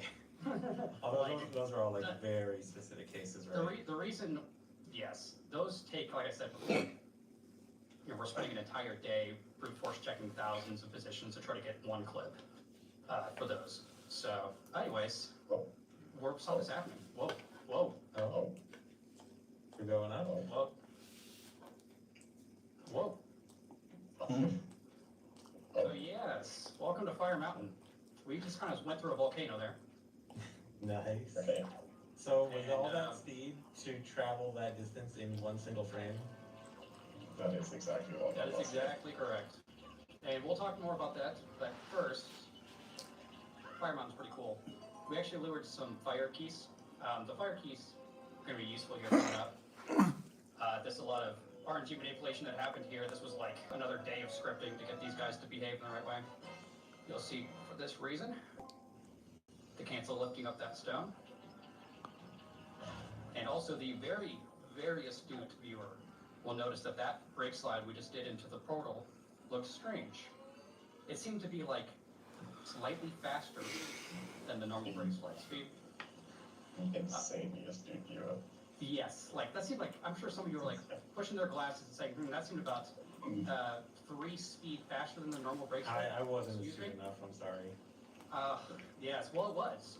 That is the very first time we utilized a thing called an enemy brake slide, which was discovered in the making of this test.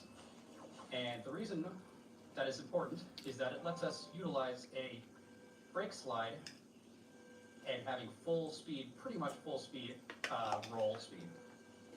Normally you only have like 90% of your speed out of a roll when you do a brake slide, but there we get to keep like 99% of it. Oh, by the way, you guys So- might be like 2 to 3 seconds ahead. So you want to just like a quick pause. Okay. But quick what? A quick pause, 'cause I think you guys might be like 2 to 3 seconds ahead. Oh, I'm sorry. Not a pause. Don't.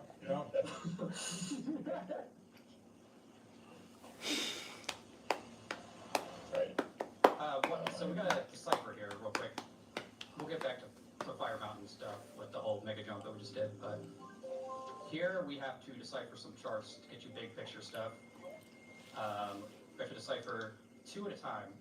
So there is a 5,000 rupee wallet that in many runs will utilize so that we can do all 3,000 rupees worth of deciphering at the same time. But that wallet is unavailable to us with what we've done so far. It's complicated, but essentially, if we try to go get the 5,000 rupee wallet and the forced berries at outset, the game crashes. So that's a thing. So we'll be having to do 4 trips to Tingle and decipher 2 Trevor's charts at a time. Anyways, well, I guess should we wait until Neighbors Pro to talk more about that mega jump? Probably. Yeah, sure. This super swim's pretty interesting. Great. You'll also notice every time we do a super swim, we always get an air refill right before we start doing the super swim because your speed is actually linked to your air, so you want as much air as you can. Anyway, so we just we got storage and then we clipped. Well, we went through that rock before it had loaded fully. So we entered the cave, but there's a cutscene here. So we actually entered the cave and watched the cutscene, or started the cutscene at the same time. Which lets skip the cutscene and also be in the cave, which means we can exit the cave and we're just right here, which is where we need to be. So we can go back into the cave, because this cutscene is actually linked to breaking the rock wall. You can't just go into the cave. The game specifically checks that you broke the wall. And crucially, we had to enter it in the loading zone there within a 2-frame window. Yeah, to actually trigger the King of Red Lions tech cutscene where you're like visiting outside for the first time. You have to cancel that first. That was a huge frame for this. Yes. So We here's were our doing third some- portal. Yes. We were originally doing some like crazy clips into the island to get into the cave, and then Trump, he was just like, why don't we just hit the cutscene out? It's so simple. Anyways, hey, Minnie, do you want to talk a little bit more about that interesting thing that happened to get into Fire Mountain and why we did it? So we got the power bracelets in Fire Mountain, which we kind of didn't mention, but that is Hmm. important. So we need to enter Fire Mountain. Normally, you're supposed to shoot an ice arrow at the mountain to like freeze over to climb up normally. We don't have ice arrows, and we wouldn't want to equip them if we did have them. So we did that very long 15-minute super swim charging, and we used the chest storage collision, which was that messed up collision that let you walk up walls. So we used that on Dragon Roost to get as high as we could, which was just high enough to reach the loading zone at Fire Mountain. And we got up enough speed to make it in a single frame, because as soon as Link goes off the ground, his speed is like cancelled. You get 1 frame of movement, and then his speed goes to 0, which is why we had to build up enough to do that entire distance in 1 frame. And that was the closest point that we could do it, too. Yeah, Obviously. I think we needed like 1,000 or it was 110,000 speed. Is this what we need for that? It was something like that, yeah. Yeah. And also I saw a chat question that was asking why we're playing on Japanese. That is one of the main reasons that this run is only possible in Japanese, because on other versions, if you were to enter Fire Mountain without actually freezing over, the game would just kick you out immediately. It wouldn't actually let you stay in there. That is a Japanese works. That's interesting because it makes me think that they must have found a way to get in early, and that's why they patched it. I can't believe they build up super swim speed for 10 minutes and got in there. I mean, there might be a way that we don't know about that they found. All right, so I know people have complained about this game, saying, "Oh, you have to sail everywhere. It's so annoying." Well, don't worry, guys. We have you covered here. We will not be doing any sailing. You have this instead. The duality of this test. Super swimming, The yin and yang. 100,000 speed, and cruising. Yeah, we have the sail. It's in our inventory. We could just pull it out whenever we want. Yeah. It's a nice detail that the boat ducks its head It when is. the cannon's out.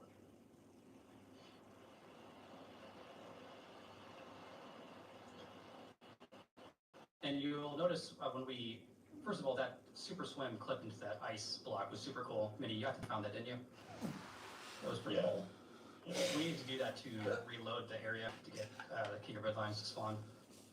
And then immediately afterwards, you did a super swim off the map, which basically reloaded core the King of Red Lions spawn position to be closer to the golden ship. And I think it saved like 5 seconds versus just cruising from the beginning. Yeah, so the King of Red Lions has like different spawn locations depending on where he is on the overworld. So the first super swim, we entered and exited that cave, which put King of Red Lions on this island, and then we voided out, which spawned him at a different point on the same island, which was closer to the ship. Also, shout outs to this golden ship for having like the perfect cycle. Like it wanders around in a fixed cycle, and it just so happens that it shows up at the correct time when we're close to it and shoot it down. Otherwise, those would be even longer. I have a question about that. Would it be possible to have one of the other boats shoot a bomb at it and have that count as killing it? Yeah, you could. The problem is that the AI in this game is competent enough that it's never going to miss by that much to actually hit the golden ship unless you are like standing basically between you and the golden ship. But yeah, in theory, you could skip like bombs. If you didn't have bombs for whatever reason, you could do that instead. Nice. Yeah. The astute viewer noticed that we got a regular treasure chart from that, when normally you would expect to get a Triforce chart. I know That's actually a version difference. Kita, tell us. Yeah, I'll explain. Yeah. So in the Japanese version, you actually get a chart, which leads to another chart, which actually leads to another chart, and then that one leads to the Triforce chart. Whereas in the English version, it's just a chart. The Triforce Just chart. one chart in the chain. I was speeding it up a little bit. I mean, we're on a time limit here. Sure. So the developers obviously saw some wisdom because the Japanese version is actually the original version of this game. They had like a 1.1 version. I don't know if they actually labeled them or not, but the English and PAL versions are a newer version that they patched a couple things. Yeah. And one of the things they did was they nerfed the Triforce Quest. They made it way easier, right, guys? I mean, no one complains about the Triforce Quest at this point since they fixed that. Yeah. So yeah, we're just doing this chain of 4 right now. We're doing some of them now. We have to go back to Needle Rock. This is Needle Rock Island to collect the third chart in this set of 4. Yep, in the same cave if you missed it the first time. Yep. Yeah, and this again is just to reset King Red Lions here. Yep. Yeah, it's pretty funny that you get the golden gumbo at Needle Rock and then it sends you away and then takes you right back to Needle Rock again. Yeah. The normal viewer noticed that it's daytime from. Yes. And you maybe have to redo the salvaging because you wanted the sun during the server. Yes. You're like, this is fine. This is I've been fine, missing but out, I can't chat. see the sun, so I had to redo it. It's been too long. Right, well this is extremely important. So CGF tests this super swim. This is the first part CGF test. It's one of the 5 tests. So check this out. Yep, he's utilizing something called an arrow super swim, where he's, instead of going straight back up and down, he's kind of going angled upwards, or angled downwards rather, and allows you to move while charging a super swim.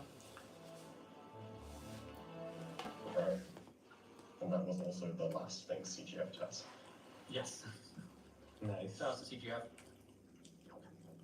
Yeah, he joined us kind of late and then unfortunately had some like iron stuff come up, so he didn't get to do any more. But that one super swim he did was pretty sick. He made his mark, that's for sure. So we're gonna leave.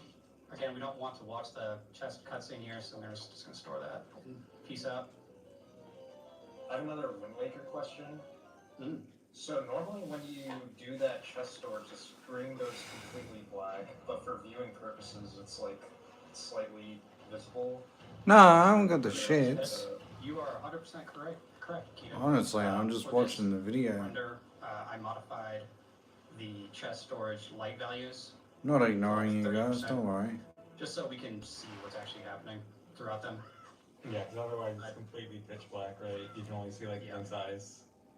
Yep. And that used to be the case too for door cancel, actually. Door cancel, for anyone that knows old school tasks or speedruns of Wind Waker knows new door cancel and how it always would fade out and you couldn't see anything. But as part of the discovery of, or as part of the making of this task, one of the most major discoveries that's been found for real-time runners has been door cancel visibility, which many of you found during this, which lets you completely remove the fade out with this. Yeah, so door cancel, we did this earlier to enter Forbidden Woods, which was when we closed a text box during opening a door. And so normally when you do that, the fade out from the door just continues and the game completely fades out. You can't see anything. And I just happened to discover during making that segment that if you close the text on a specific frame, you can actually just avoid the fade out. And so we actually just do that in RTA runs now, and it's been like a huge save for 80%. So there, we found a bunch of things throughout the making of this task, and we kind of had to pick and choose what things we wanted to reveal. Like, okay, should we reveal this? Is this actually going to be useful for the real-time runners, or should we hold off on it? So that was one of the things we absolutely knew we had to reveal to people. But certain minor things like the Bird's Peak Rock, push cliffs, and stuff like that, no one's going to do that RTA. Because they actually could have used it for his randomizers. Yeah. I'm sure there was a time. I just need a setup for these float precise clips. Did I mention that they were also frame perfect? You have to drop the bomb on the animation frame. Yeah, forgot about that. All right, off to tower with the gods. third dungeon after we did enough tri-boss casting. Just want to preface this dungeon by saying me and Azer and AGF did most of this dungeon. They did like a super good job. Like, I did not contribute whatsoever until the end. You'll see why coming up, but this dungeon turned out really well for you guys. Yeah, and immediately the astute viewer may notice something. I'm gonna wait until someone points it out. Anyone see anything? Yep, since someone said it, the key count. We have a small key. Yeah. How did that happen? What? So, if you check your mental notepad, you may remember that was like half an hour ago or whenever it was. There was this room. We went into this room and we stored a chest and then just left with no explanation. So that chest had a small key in it.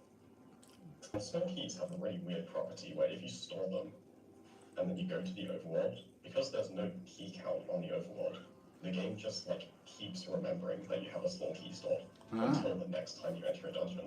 So that entire time, from Forbidden West to now, the game had just remembered to keep a small key stored. And then the next time we enter a dungeon, it just gives it to us. Wait, so I have a follow-up question. If that's the case, couldn't you get up to 16 keys? Interesting. You could do that, yeah. Actually, now that I remember seeing like there's a category extensions thing for I think 10 Dragon Roots keys. Is that it? Is that how you do this? Yes, we have 14 keys, RTA, and with TAS, it's possible to get up to 16, and I've made a LOTAD of 16 keys, like a couple years ago. That definitely worth a watch after you guys are finished with this. We still need more Wind Waker content. Definitely check out that one. We're still working on up to 37. We're catching up to you guys, but 2 more years. Yeah. just give some time. 16 is pretty good, given that there's only 12 keys in the game. Wasn't it 69 keys last year? Oh, yeah. Fucking hell. Guerrilla Training Grounds was Lucky motherfucker. What? Total count was like 120 something. Or no, it was like... Lucky motherfucker. No, I don't remember now. Don't trust my numbers. All I know is that Guerrilla Training Grounds was 69. That would be all you know. Yeah. So the layout of this dungeon, how it works is the first floor we obviously just skipped by super swimming through a waterfall. That's Nice. self-explanatory. Yeah, we forgot to talk about that, didn't we? Yeah. The second floor is not skippable. There's no really skips to it, like large, big picture skips. We have to collect all 3 of the statues and bring them back to pedestals. But there's lots of little micro tricks like these very precise side hops that we've kind of talked over that are not as easy as they look. And here we have something kind of cool coming up. Yeah, so you're supposed to go fight the mini boss right now, and you get the bow. But we don't need the bow. So we're doing a bunch of clips out of bounds with the statue. Oh, We nice. stand Oh on those shit. moving platforms while they're out of bounds still, yeah. Yeah, I figured after you did a super swim to skip fire and ice arrows, I figured... Oh yeah, shouting's part of the game. Well, considering I don't know this how game we're you supposed don't- to. I don't know how we're gonna fight Godan though. Yet. Actually, yeah, that's a good point. I'm pretty sure a bow is required for Godan. We'll have to see. It's also required for Ballad of Gals. Yeah, and I don't know how you wouldn't want to play this game without warping around the world, right? Yeah, how are we meant to get around? Is that all? Just those 2 things? Or is it used for something else? Besides like fire and ice arrows? I'm sure there's some switches somewhere. There's some like puzzles that you're supposed to find those for. Name 10. You need them for ice ring as well if you want to get iron boots.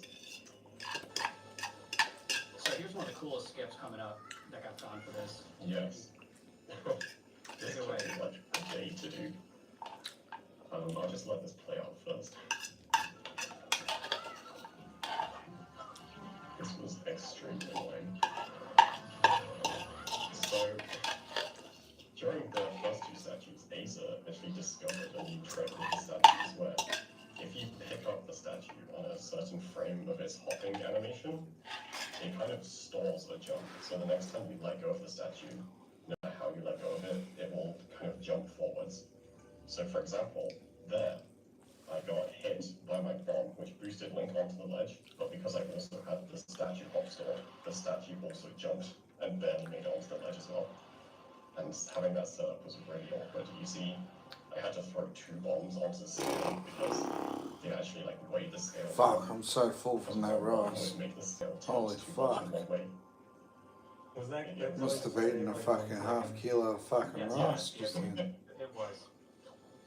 Again, shout outs to EJ and Mini for this whole dungeon. They did a really That's good why I job. haven't been interacting with the I, chat, meantime, just been was so working full. on preparing for this fight coming up, which we don't have bow for, so something weird is going to happen if we want to get past it.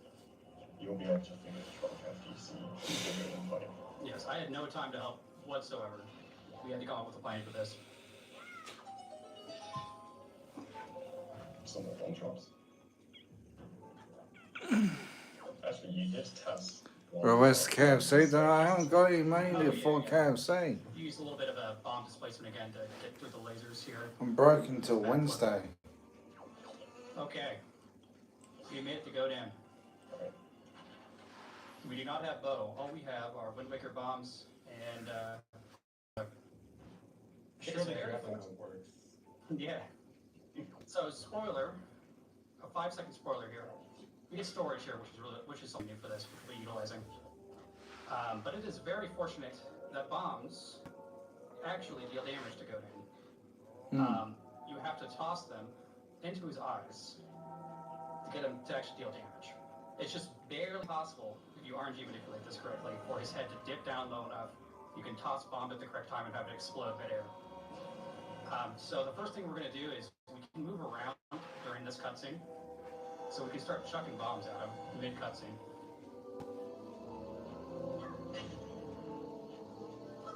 And we have to, basically we have to drop bombs in his mouth 3 times. And we do a bunch of RNG manipulation to get these hands grouped up.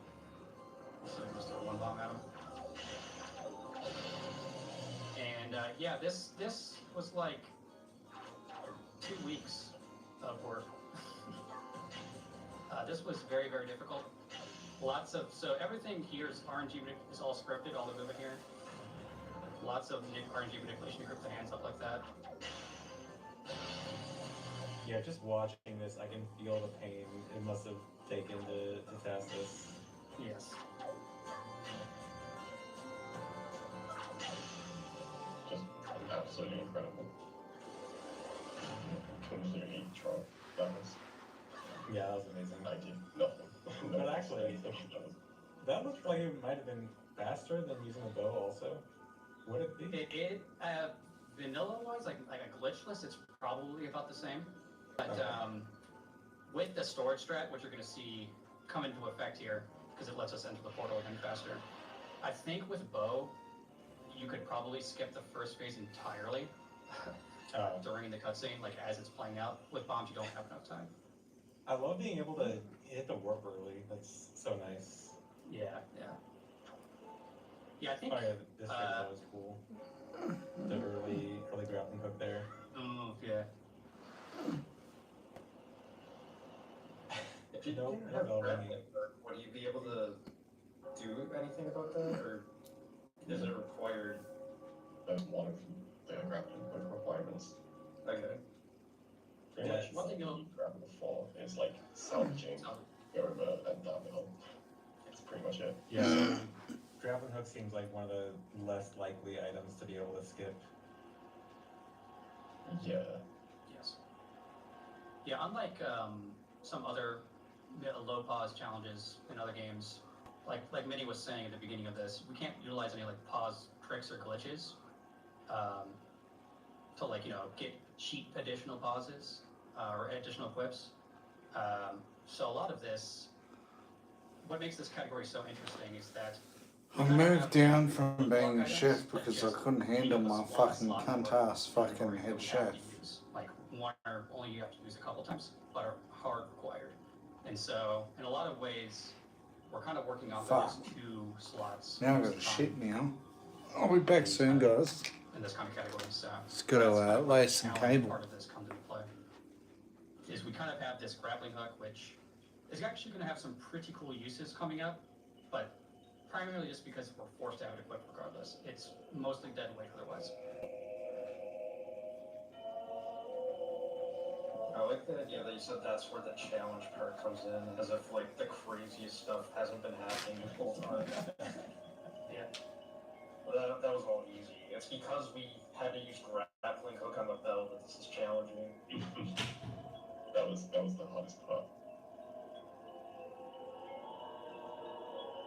Alright, yeah, we're at high roll. So casually, you have to do 3 trips to high roll. You do 1 now, 1 after Forsaken Fortress, and then 1 to go to the end of the game.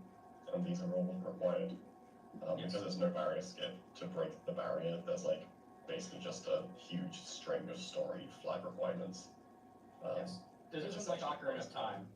This isn't like Ocarina of Time where you have like, oh, let me just check for 2 medallions to give you light arrows. No, there are like 6 different flag checks for you to be able to break the barrier, and they're very not obvious in a lot of ways. To watch very specific cutscenes that you otherwise, in a glitched setting, would seem trivial to skip otherwise. So, and one of them is pulling the Master Sword cutscene here. You have to watch that. Otherwise, you could do everything else in the barrier won't break. Yeah. So this part's pretty fun. We have a trick called puzzle skip to skip this, but it requires the deku leaf. In this one, we actually don't have a way around, or at least we don't have a fast way around it. So we're just doing the puzzle. But we are doing some fun story strats, which you'll see after we finish it. And also, we found this really weird thing where the game can like force Link to let go of the block mid pushing it for some reason if you grab it in the right place. We don't really understand it, but use that to optimize it.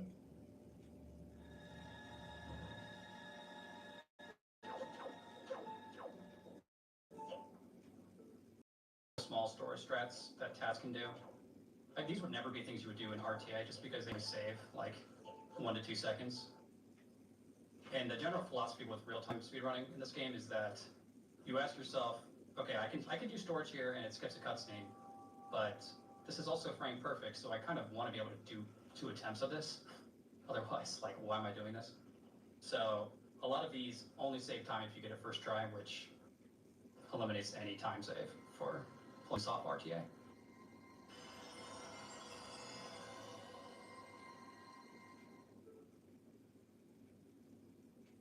Alright, Master Sword.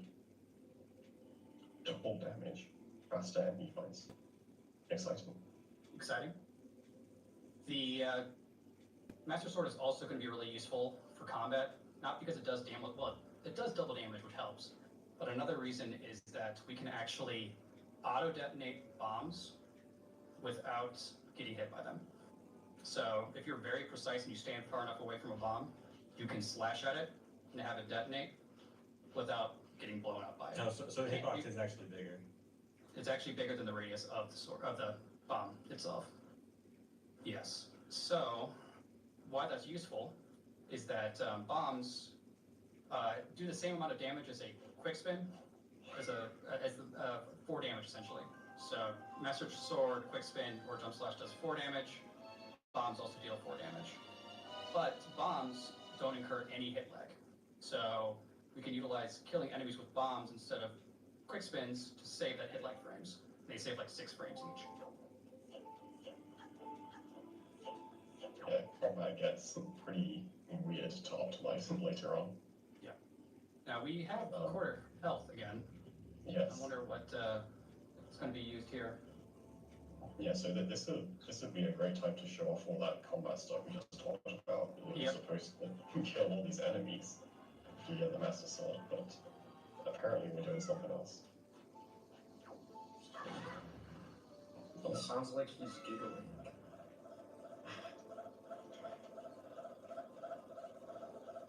So, it's been a while since we saw another zombie hopper. So, here's one. They're back. There's actually like a surprisingly big invisible wall in front of that door. that you have to like hover around. But you can get to the loading zone and rip them.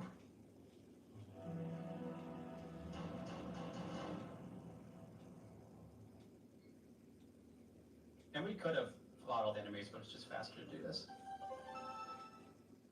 Yeah. So when you're outside, your respawn location is at the front of the castle. If you were to death warp inside, it would just put you back, I think, in the Master Sword Chamber or just outside of it. And Alright, we are alright, off. Yeah. Yeah. We got a couple more collection things we want to do before we head off to the next objective, which is going to be getting to Helmerrock. So we have one more of the treasure charts. Kita, I'm sure you remember you were mentioning all 4 of those treasure charts in a chain that we have to collect. Here's the next one that we'll be collecting at Eastern Fairy Island.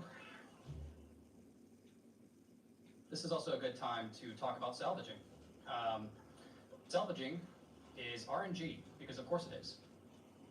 You have 3 different values for how deep the chest can be in the ocean. And obviously, each one I think wastes about 1.5 seconds each, depending on what depth you get. So you want the shallowest depth RNG.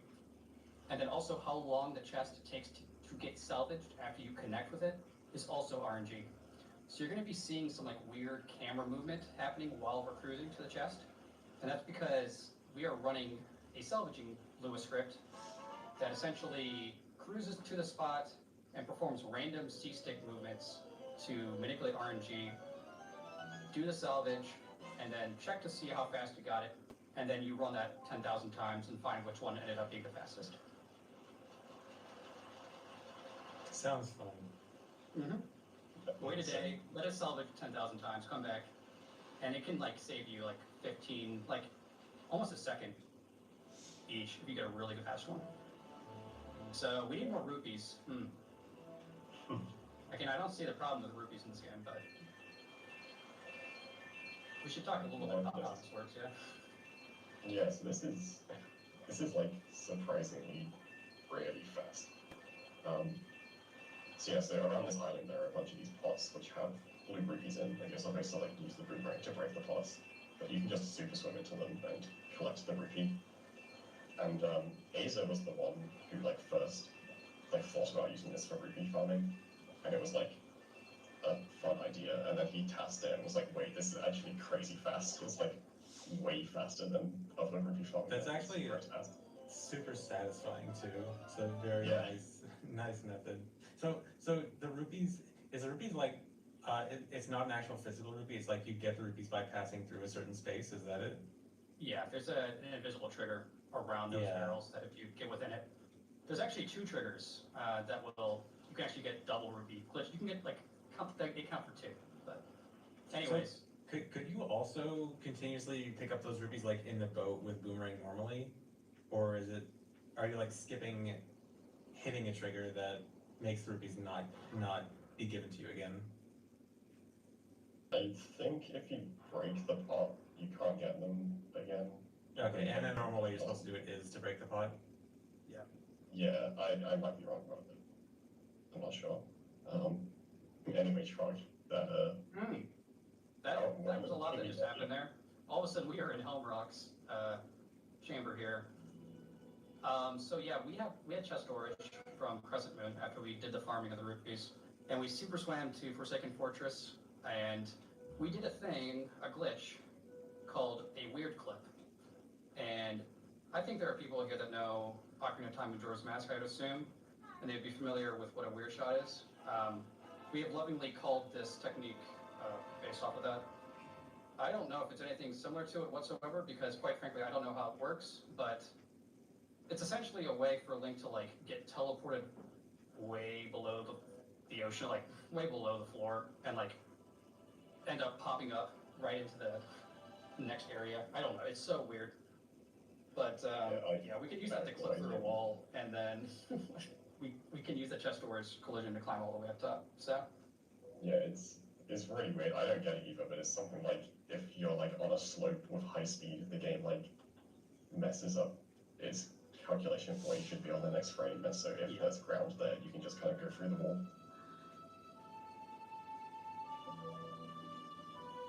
Anyone may notice that there's a pirate here that is normally supposed to be here. His name is Gonzo, and it is a tradition to point out that Gonzo is Gonzo. And that is weird. Why is that the case? Gonzo is gone. He spawns in when you watch one of the cutscenes in the intro on Outset. Because on Outset, the pirate ship is always there. It's just invisible until you watch one of the cutscenes. So if you don't watch that cutscene, the pirate just stays invisible. Fly to victory. Arrow. Okay, time for the Helmrock fight. This is going to be a really epic, intense fight. Fight to the death. Especially since we don't have any of the items we need to defeat him. The Skullhammer is hard required to defeat this boss, so we'll have to see how we get around this. I'm sure it's going to be a very intense battle.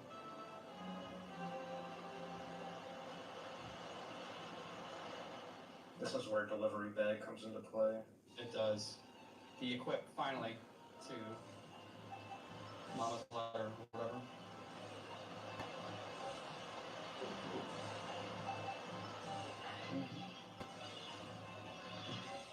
DJ did this part.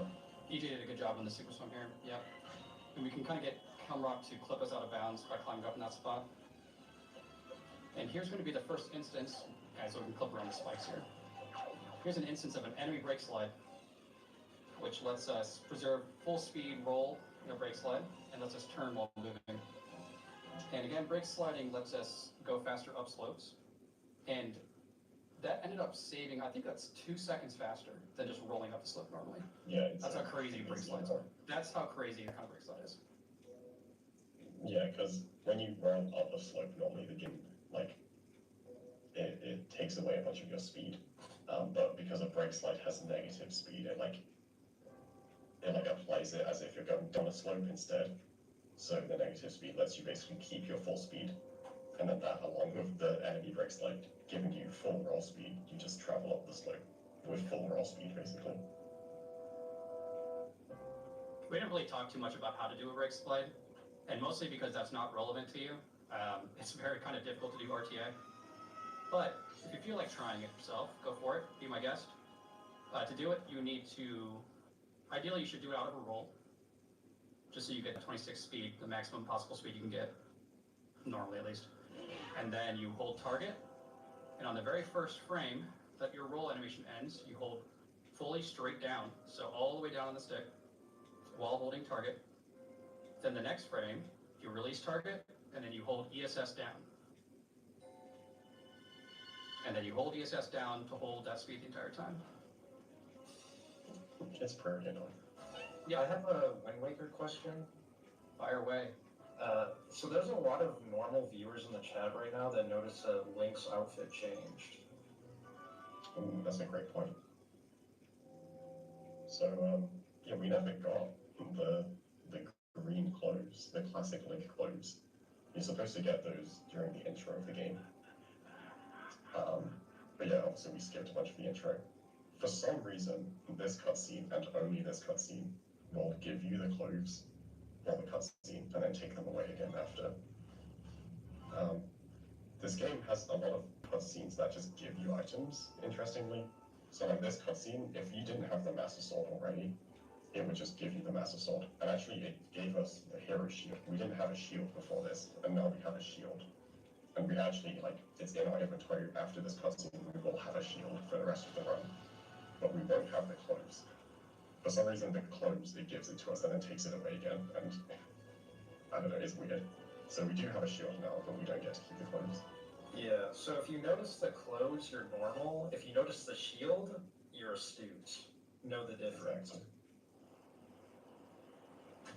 Also, fun fact, getting the shield here in this task setting is actually kind of annoying. Yeah. We would love to not get shield here, primarily because for somewhat, I'm glossing over it somewhat, but essentially we can put away items quickly by crouching normally. So if we just crouch for a single frame, we can instantly put items away. But that only works if you don't have shield. So there's going to be times where we would really love to put an item, get an item out of Link's hand, but we can't do that because we have shield. So I think we probably lose like, I don't know, 15, 20 frames throughout the rest of the run just because we have shield in our inventory. So yay. We did actually find a use for shield though, when it comes to moblin fights. Oh yeah. Yeah, with that. We'll see that later. Just put that in the It's back. pretty funny.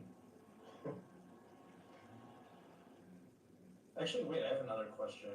If you play New Game Plus, does it give you the hero's clothes in that cutscene? No, I don't think so. no, I don't think so. Who wants to go check for us? I feel like that would be a very... That would be a very weird oversight. Yeah. So this cutscene that we're watching here in the courtyard is another required cutscene to break the barrier. You have to watch that cutscene in particular. Yep. As well as the next cutscene coming up. Yep. Also, these electrical barriers are messed up because of skipping the fight in Parallel 1. So for anyone who has watched this game, or has never played this game before and doesn't want major spoilers, should come back in a couple minutes.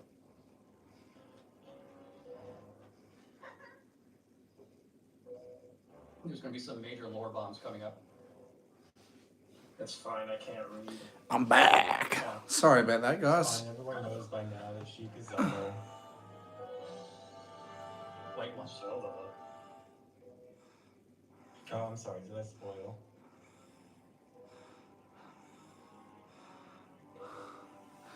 Oh, yeah, it was alright. It was a bit puppy. It was a bit puppy jalopy. That's all. Also, another fun fact would be Alright, so we're still at one pause. Okay.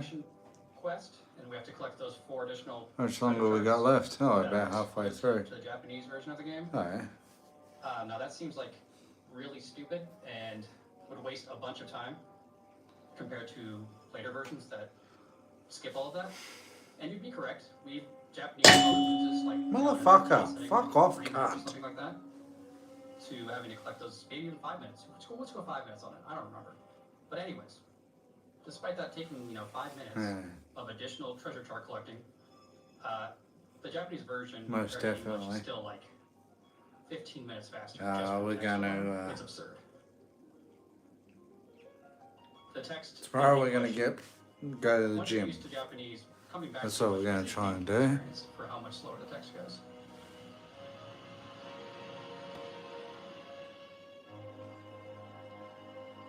Nah, my iPhone dropped on my Wait a fucking minute.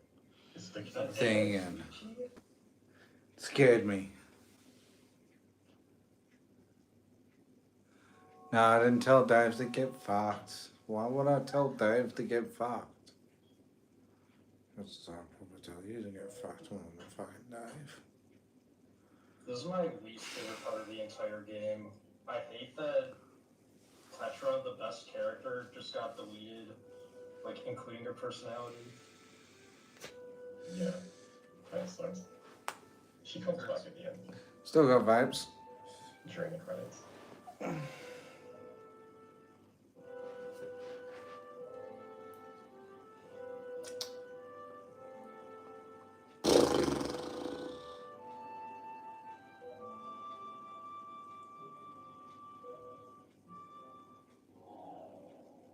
I never understood why this crowd can just teleport.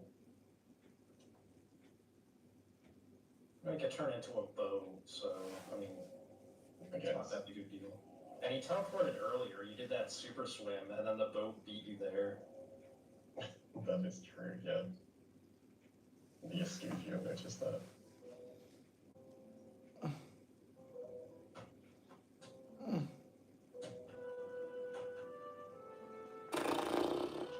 don't want to foreshadow too much here, but just to give you a little bit of a heads up, the next part was almost ruined by the fact that we had shield. the fact that we have shield, like I was mentioning before, makes us lose a few frames when we need to force unequip things. And there's one part in this upcoming segment that is barely possible. There's a very, very tight cycle, and it's I could not figure out how to get it. I spent like a week trying to get this cycle, maybe like 4 days, and I was just like always 1 or 2 frames off. And it could have been done earlier in the run. We could have routed it earlier when we didn't have shield, and that would have saved the frames that we needed. But with Azur's help, it ended up being okay. But there was almost a mini scare coming up. We were going to lose like 10, 15 seconds because of shield. I thought you were gonna say you were gonna lose like an hour of progress. Not just like 10 seconds. Not like 10 seconds of progress, with like 10 seconds of time loss, yeah. Yeah, I mean, I just thought you. Oh god, that'd be so. Yeah. It's one of those. I've been hearing it from one of those memes lately. You know, like a husband would go up to their wife and go, "Oh, just do this real quick," and he'd put her face against his crotch, and then you'd hear that sound, the You don't see this noise. room done much in speedrunning, but here we are. And we're not really going to do any of it. We're going to get storage. Yeah, Took a go ahead. while to figure out how to route properly. Yes. With all So this is the- all based on a water cycle. We have to get to this smoky chest. And this is the cycle I was referring to. This is just Just possible. stupidity. Yep. And getting through that. Just me was a being nightmare. me. And yeah, that was a collaborative effort between me and Azer. And Minnie to a degree too. I know you were off, like on vacation or something during this time. But Yeah, I worked out like the route we should take throughout this part, like where to clip, how to get out of bounds, where to do storage. But I wasn't available to like actually help test this part. so we stored this. Go ahead. I was gonna say we stored this key and we are piecing out. Seems weird. Yeah. Why do it now out of the middle of nowhere? Because I felt like it. Be given to you the next time you enter Can't I the do dungeon. that? Exactly. Once we took notes, you would know. Yeah, just So, take notes. this- Remind- don't forget That's what I like about my stream. And we can all behave like Big swim dickheads. air refill. Like Minnie was saying before, air refills are important for super swim optimization. We could since, do. You go Oh, faster yeah. when you have higher air. And here's decipher number 2. As we mentioned earlier, there's going to be 4 total deciphers. So we have to decipher 8 Triforce charts, and this is 3 and 4. I love that you can talk to him from so far away. It looks so awkward. Yeah. It's kind of awkward with Ankle and whatever his name is. David Jr. Even, sorry, I don't remember the lore on this. On Tingle. They brought him back for a Minish Cap, all of them. Unfortunately, we didn't get to see Knuckle in this run. Wait, do you not hear his sounds because he's so far away? I think it's because that always happens when you super swim here. I'm not Oh, entirely okay. sure why. Yeah, I was Might gonna have say, or something to maybe do with it's the like audio. a glitch. Yeah. Something interesting about the deciphering is that you don't actually get to choose which charts you decipher.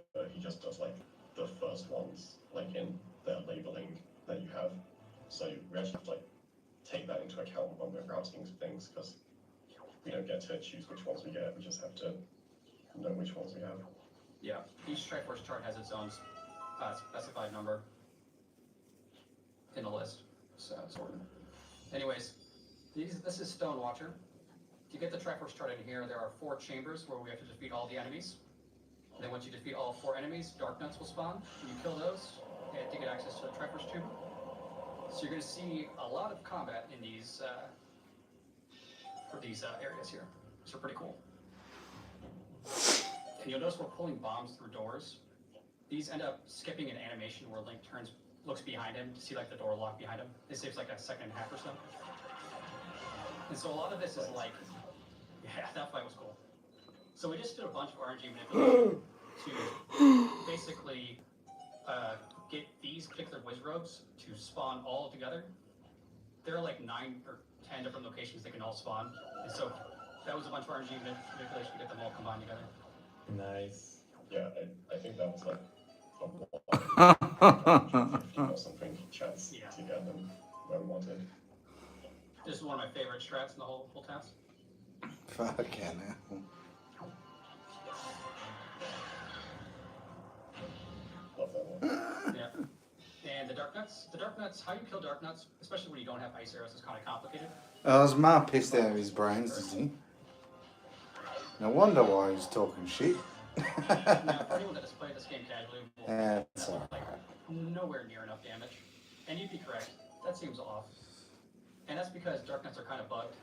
When they kind of have a bug where you can damage their health through their armor, but as long as you don't destroy the armor, their health doesn't reset.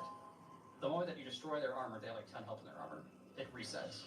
Also, here's a cool little trick where we can utilize text to cancel opening the door. And I think that like saved like a second. Just to like skip the door opening animation. Yeah, it's not much. More bombs, of course. Do you have any idea how many bombs are used in this run? Or like any estimate? Yeah, probably 7. Oh, fucking hell. Yeah, something like that. Okay. Yes, like 150 to 200. Maybe not that much. Maybe like 100 to 150. And bombs are really. I'm sitting far away from the chat too, so every time I see chat come through, I've got to get up, out of my seat, lean forward, and look at the chat. You know, bombs are like your your ammunition for glitches, right? In Wind Waker, that's really not so much the case to a degree. Eating so much food now, I've got fucking heartburn. Micro optimizations, small time saves, small frame saves. If you have them equipped, you should almost always be using them. But I have been, Ammunition for time save. I don't know, you guys might be happy with me for this, but Micro time I've been drinking water at the moment.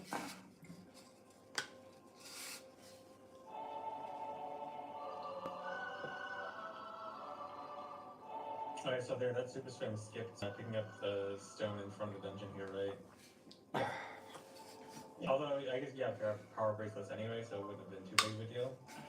Yeah, we do have them. We ended up swimming into the island before it loaded, and then the island loaded while we were inside it, so we got to kind of like pop up onto the island as well to skip swimming up the entire thing. And to give you a little insight into the engine, basically each Yeah, probably. the ocean is divided into 49 quadrants. It's alright. It's a 7x7 grid. I'm dropping by almost tomorrow anyway, so I'll probably And each get some quadrant off her. there's only one quadrant loaded at a time.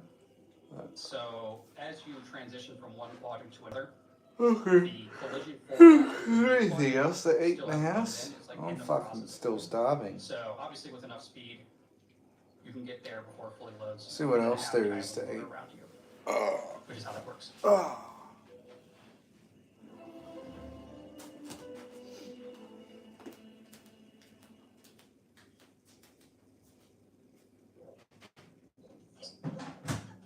Okay. We're off to Savage Labyrinth, which Yeah, this part's pretty cool. pretty cool. Which has another version difference. ZFD, take it away. No. I actually do know. Probably just cook some more noodles. I think in Savage Labyrinth. Actually, wait, isn't this version difference only for 100%? Yeah. Yeah, you're right. Yeah, but yeah. So in Savage Labyrinth, there's like one part you do just for the Triforce chart, and then if you keep going, in the English version you get a heart piece, and in the Japanese version you get 10 rupees. That's correct. Yep. So here's something brand new. Never before seen. So could you do it like 50 more times? So yes, Savage floor skips have been something that have been theorized and dreamt about for Wind Waker, but until this task have not been done in the original version of the game, that is. It turns out it's just barely possible with a push with a bomb, and sometimes with the assistance of an enemy like that one there, to get pushed into the grotto. Seeing Wind Waker when it's been shot, like, wait, what the hell? Yeah, like, why are you just now telling us this? That's because it's really precise. This was one of those things that we were kind of debating. Should we reveal this to people? Well, turns out it's way too precise. Yeah, for some of the later flaws, we found an easier method which we could tell people about because it is actually viable, but this is absolutely not RTA viable. We're doing a double bomb push, one throwing against the other, and then taking it out for the enemy. And then and then the second one. So coming up, we mentioned shield being useful. Yes. Oh wait. That was accounted for, and then shield is useful. Turns out, I learned that Brandon is back. I learned something new about this game. Turns out if you hold shield nearby a goblin, he has a special shield animation. And it does 0 damage. So it's a way to gain the vulnerability from something in the game, which is interesting. Anyways, we need more help. And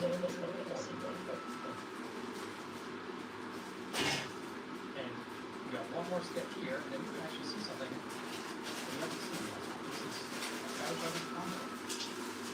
Yeah. So it's not the whole floor where the base goes faster. I guess the issues are still small.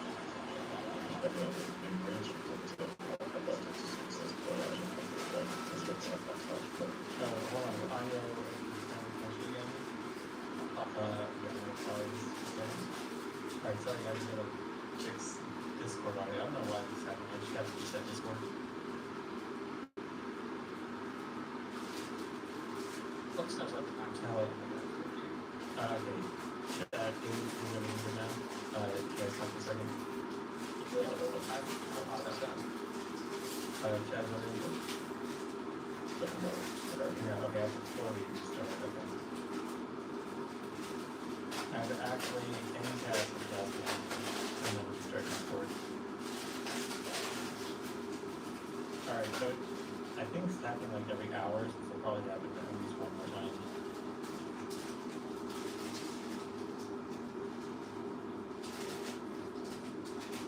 Hello.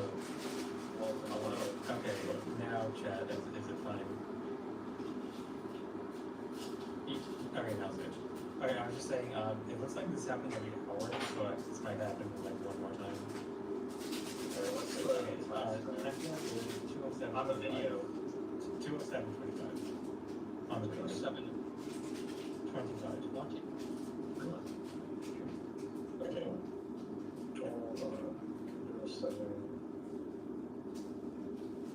So you just saw the. You just saw Actually, the here, maybe I can little pause it, like syncing the next hole. So like the moment he enters the hole. Yeah, the moment it flashes black. Is that for the green shoes? This is on the bottom floor. Okay, so on the bottom floor, we will pause it when he. Yeah, so I'll play it now, and then I'll just pause right at the black screen. Okay, so it just turned black. Okay. Alright, so starting again in 3, 2, 1, go. Okay. So, remember those floor skips that we just did with 2 bombs? Well, you can throw them in the trash, because we actually found a better way of doing it midway through this. And it's even more precise, utilizing an enemy brake sled. Turns out if you face backwards into the fire ring, and you drop a bomb frame perfectly, you get enormous amounts of displacement that is just like barely enough to touch the grotto entrance. You still need to take damage from an enemy first.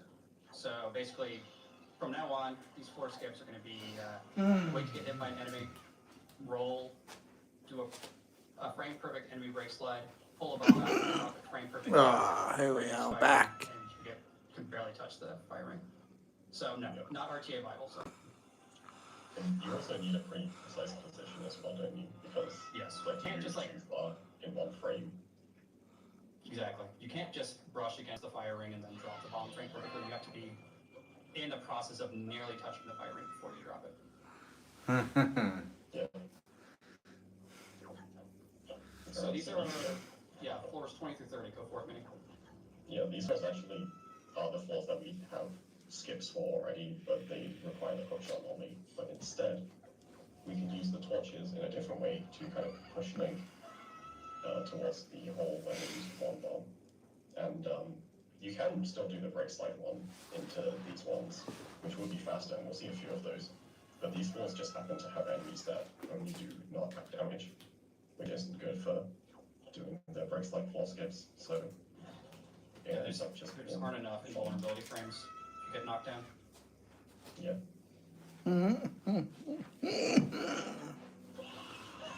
So like here we go, these bubble enemies, which are good for the damage without knockback. Oh yeah, chips and gravy, eh? Fair enough. And now some viewers may be wondering, well, these floor skips you were doing before on floors 23 through 29 seemed much faster than the ones you did 1 through 9. And my answer to you is, yeah, shut up. We didn't feel like going back for it.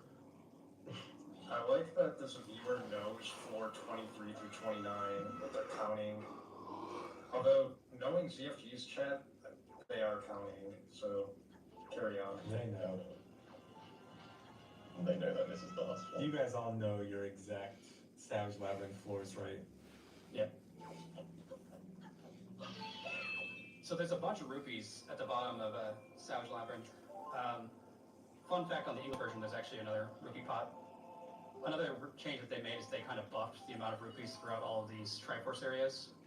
I guess people in the Japanese version complain about not being enough rupees. I mean, it hasn't been a problem for us, obviously, but there's a lot of rupees here still. And it's Yeah, they just should have done the 5 rupee farming on the pods with super spins.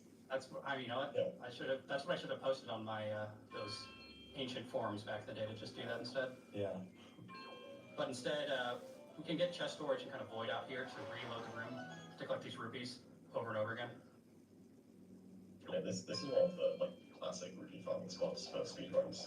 It is actually quite a bit slower than the Crescent rupee farming, but we're here and it just kind of works out for the routing.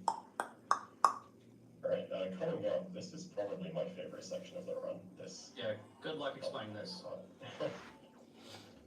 So, long Wind Waker dive to begin to get storage.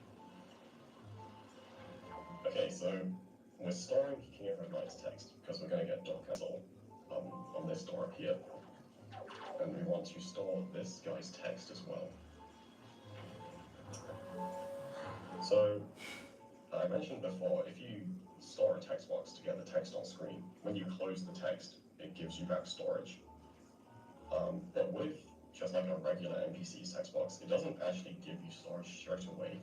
If you close the text box, but you're looking away from the NPC, it won't give you storage until you point the camera towards the NPC to load them. So we close the guy's text box without looking at him. So we don't have storage yet, but when we look at him, we'll get storage again. So that lets us salvage this chest without storing it, but then get storage so we can store King of Red Light's text. So That's how we're able to interesting. store the chest here without storing the salvaging cutscene. Wait, so that gives you chest storage? It doesn't give you chest storage, it just gives you storage back. Oh, okay. So we can use it on King of Red Lines. So right now we have Door Cancel, which is that like no-clip collision, and we also have a King of Red Light's text stored. And now we're super swimming to Ice Ring. We land on the island before it's fully loaded, so we avoid getting frozen because the actor, which causes them to freeze, hasn't loaded yet. And then we stand on top of the chest, which is the one place you can stand without getting frozen. We use that to start a zombie hover. We can barely escape that ice without getting frozen. Now we're hovering over Ice Ring.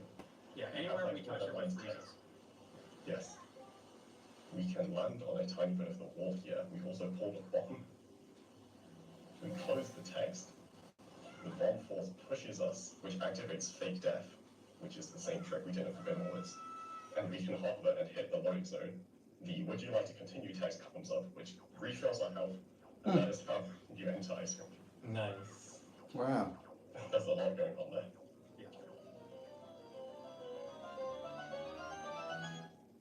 Yeah, you may notice Wonder's grappling hook for Hey, what's going on, dinosaur?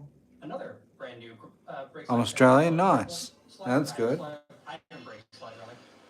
That's very good to hear. Just so you're aware of it. And just like Fire Mountains, this is the only way, this is only Japanese exclusive. If you try to get into Ice Ring without thawing it with fire arrows on English English or PAL, you get thrown out immediately. So there might be a way, is what you're saying. Without super swim or hover. Right. The way we were originally gonna do ice was a zombie hover that was gonna be like 10 minutes long. So shout out to Trog for finding the way. Name one Australian state. Instead of having to hover an entire quadrant. Fucking Victoria. Yeah, one of the fun Actually, things- no. also, here's the third We don't thing, talk so about three Victoria. o'clock. Fuck Victoria. One of the fun things about categories Tasmania. That's a is good that, one. They all have fucking polydactyly or whatever it is. Get your hands deep, thicken it. So, all the things got discovered Washington? midway through this test. It's not a fucking state in So, the Australia. having floor skips are a perfect example of that. Fucking. We just kind of just started testing as we got there, and lo and behold, we found it. The ice ring thing was another like big question mark in this test. It's like, surely there's a way to do this. I'm from Queensland? Nice. That's good. That treasure chest that we stood on at ice ring is the only Yeah, good old Queensland. on that entire quadrant that doesn't freeze you. So we're very lucky that that's possible.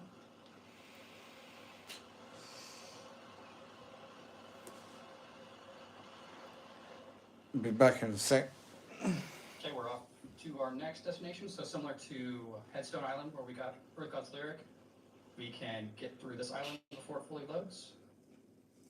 To bypass the iron boots plus skull hammer requirement to bypass that wind tunnel thing. Because as you may notice, we don't have skull hammer, and we don't even have iron boots equipped. So we definitely have to do something like that if we want to get past it.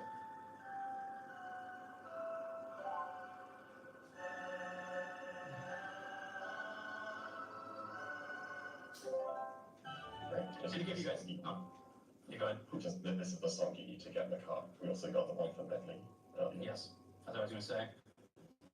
Is these are hard required for this.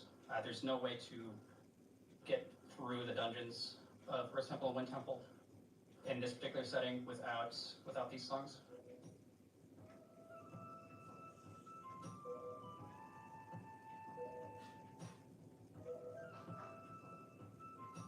So, Wind Waker Lord, this is Fado from Ocarina of Time. If you don't believe me, read the figurine. Which one is Fado? Ocarina. The girl with the blue that you jump slash to the bridge for. Wait, that Kokiri's a girl? I didn't know that. Well, the one in Wind Waker. I thought that was always a dude. But it's cool. Okay, we got it. Nice city, main city in Queensland, eh? Oh, capital of North Queensland. So, Okay. You've routed this nicely here. Nice. Where we can get Wind God's Aria. That's good to And hear. there's one more salvage we can do. This is actually going to be a shard, is it not? It is. This is going to be 1 of 8. Fuck. We did get one Did we get one? at Stonewatcher. Oh, and we got one at Elsa. You're right. Yeah. Oh, this is So this is our Every first time I have one of those can pipes, it blows my breath away. There's a lot of salvage. Yeah, I did the routing for this run mostly myself. I kind of made the. When are we going to get up to the second pause? Right, pointed out some things. So yeah, he helped me. We kind of both worked together on the route. And also, we're low on rupees again, so Yeah, this we might one need to collect some more. Aza did the first one, I did the second one, and then Trump did this one, and they each just get better every time. Yes. After we get on land, just look at the rupee count and see how long it keeps counting up. Yeah. So like, he stopped getting rupees at like 500. It's still going. It's still going. Is that just the fastest rupee farming method, like, period? Like, in any circumstance? Yes. Yeah, pretty much. I mean, when Azure first found it, I think we were like, it was like 20 rupees per second. And then by the end of it, by this version of it, when we finally started understanding how to optimize it really well, it got up to over 30 rupees a second. So every single frame, we're collecting 1 rupee. Wasn't it like almost 15? It might have been more, I could be forgetting. Overlook is really cool. Same with Stonewatcher, we have to defeat 4 rooms of enemies, and then we have 4 dark notes to defeat. Or Overlook. aka RNG Hell. Yes. There was an RNG manipulation to get those bombs to spawn in the correct location. That was like a day's worth of work to get that RNG manipulation to work. What's this room? This is Stealth Ghost. This was another day's worth of RNG manipulation to get the skulls to fly in the correct direction, so we can bomb them instantly. Here comes another RNG manipulation script to spawn the Wizrobes into the correct locations, and probably my favorite room in the whole, favorite combat room in the whole test. Yeah, the stress. Yeah, like that. So 2 bombs, so we chain 3 bombs. Yeah. Hit each of them twice. This room is really impossible to explain what happens, but good luck. Yeah, I'm glad you did this room. Yes. And then the 4 Dark Nuts. This was a huge collaborative effort between all of us to get it to work. This is really insane.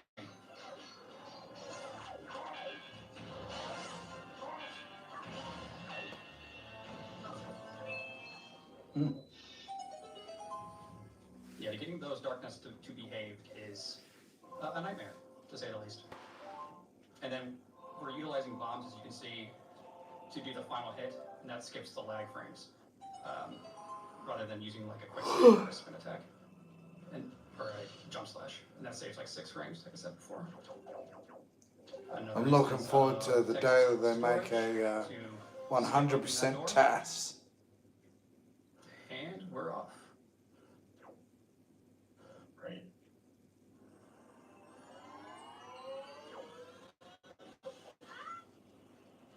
Where are we going now? Where are we going? Oh boy. Right, I didn't like the location of my boat, so I'm just gonna move over here a little bit.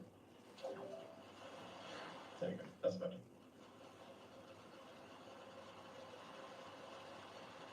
Yeah, just move it just a little bit. That's all we need to do. I think it was bugging me. Yep. So yeah, when we were at Needle Rock before, I mentioned that when you like go down in the ocean and respawn, King of Red Lions spawns in a new location, like based on where he is in the overworld. So we had to move him a little bit so that when we went out, he spawned where we wanted him to go. Because we're going to an island called 7-Star Isles, because we have to do a salvage there. And, normally, whenever we have to salvage someone, we just kind of respawn King of Red Lions at that island. But there isn't any ground to stand on 7-Star, so there isn't actually any way to respawn on the island. So we actually have to just cruise the entire way. Yeah, even there was a massive search trying to figure out a way to possibly like use chest doors to stand on one of those pillars, go to the platforms, reload there, but no, nothing will actually cause the King of Red Lions to spawn at that island. Just gotta slowly go all the way there.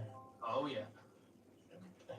I know how people always complain about how slow sailing is in this game, so I hope you guys will see this as the ultimate solution. Yeah. I did an RTA low pause run, and I had Medley in the boat with me. It was very romantic, but no Medley here, fortunately. How many pauses was RTA was 4 pauses.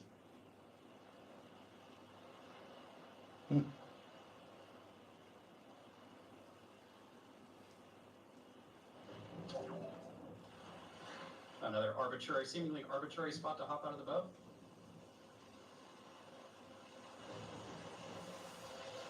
And we're just gonna eat ourselves off the map.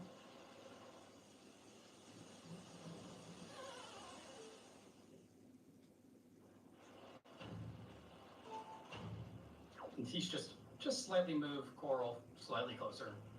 Most of the, like, that one only probably saves like 10, you timed it, I don't remember maybe how much it saves, but it was no more than like 10 seconds, I think.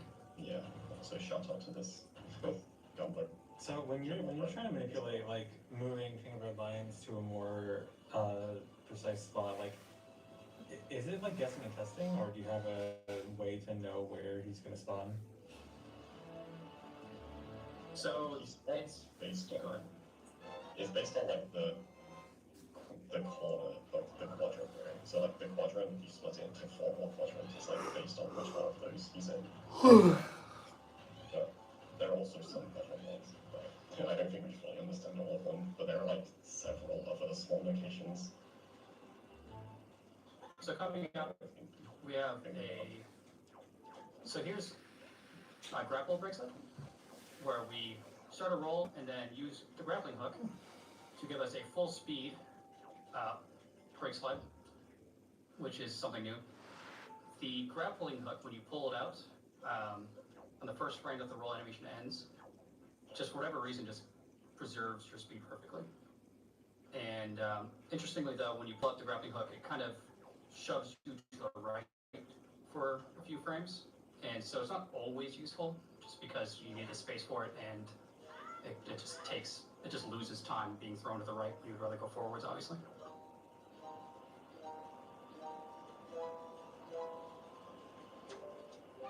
Alright, medley.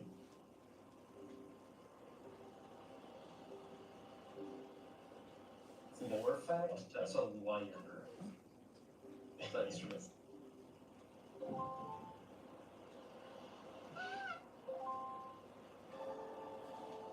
I like the way Link just spams his arms while he's doing As it. Steve Midnight has pointed out, this is a you need 2 minutes, need a bathroom break, now's the time to do it. We have a bunch of really cool stuff coming up that you definitely will not want to miss. So this is your bathroom break opportunity. Also, I think this is one of the best. Oh, I might as well go for another quick. Your bathroom break is 1 frame longer. You're welcome. We did it just for you.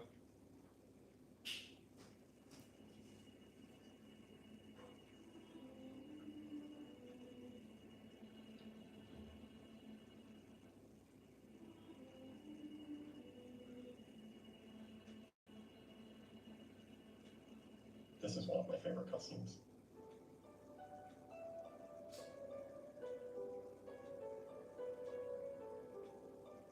Yeah, when you're working through a task, you don't really often, like when you're playing through this game in real time, you don't often look at the fine details of stuff, but when you're going frame by frame, you kind of notice those obviously more.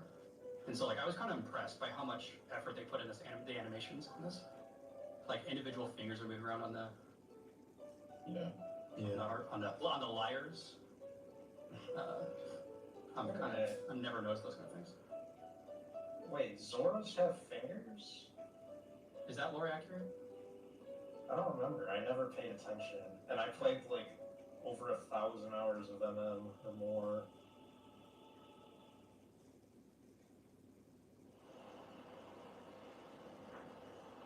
We do have confirmation from the chat. They have fingers. Yeah, that shows what I pay attention to. Well, it shows what I don't pay attention to. It doesn't show what I do pay attention to. Did it 1 and 2? No, I just took another hit from the another, I guess, a side fact here. of me Interestingly, cigarette. we had to go to get Medley. We had to go through the lower area of Dragon Roost. So what I've been doing is I've been poking holes in the can. If you don't do that, so like I've if you been just try to putting go to its Medley back straight on away, top and I've just been lining utilize it that way. doors to climb up to her, Instead of having a full cigarette and having the place it turns out reek that she will of be at the bottom of the cigarettes, ocean, at her spawn I location. just decided It to. turns out yes, we realized in the making of this task why that happens is because Medley is always loaded on the ocean no matter where you are. So like if I load into Windfall, she'll be loaded in at her spawn location in Dragon Roost. But there's no collision there, because only one block is loaded at a time, so she'll just fall to the ocean floor. So you have to reload Dragon Roost Quadrant to have her actually spawn in correctly. Interesting. Yeah. So the reason that doesn't happen in like RTA runs is I guess they just always warp here. Yeah, exactly. Yeah, there was old Dungeons route where we had to like intentionally drown when we did a super swim here to preface one. I was saying, smoking just a cigarette, and so. So we have We'll everything poke a we need couple at of this holes point in a to go can to and- Earth Temple, which might It's be called one a of the more bushman's insane pipe. playthroughs of a dungeon that has ever been done in Wind Waker. Or a not getting can too much pipe, spoiler or a here, it's fucking. definitely worth a watch.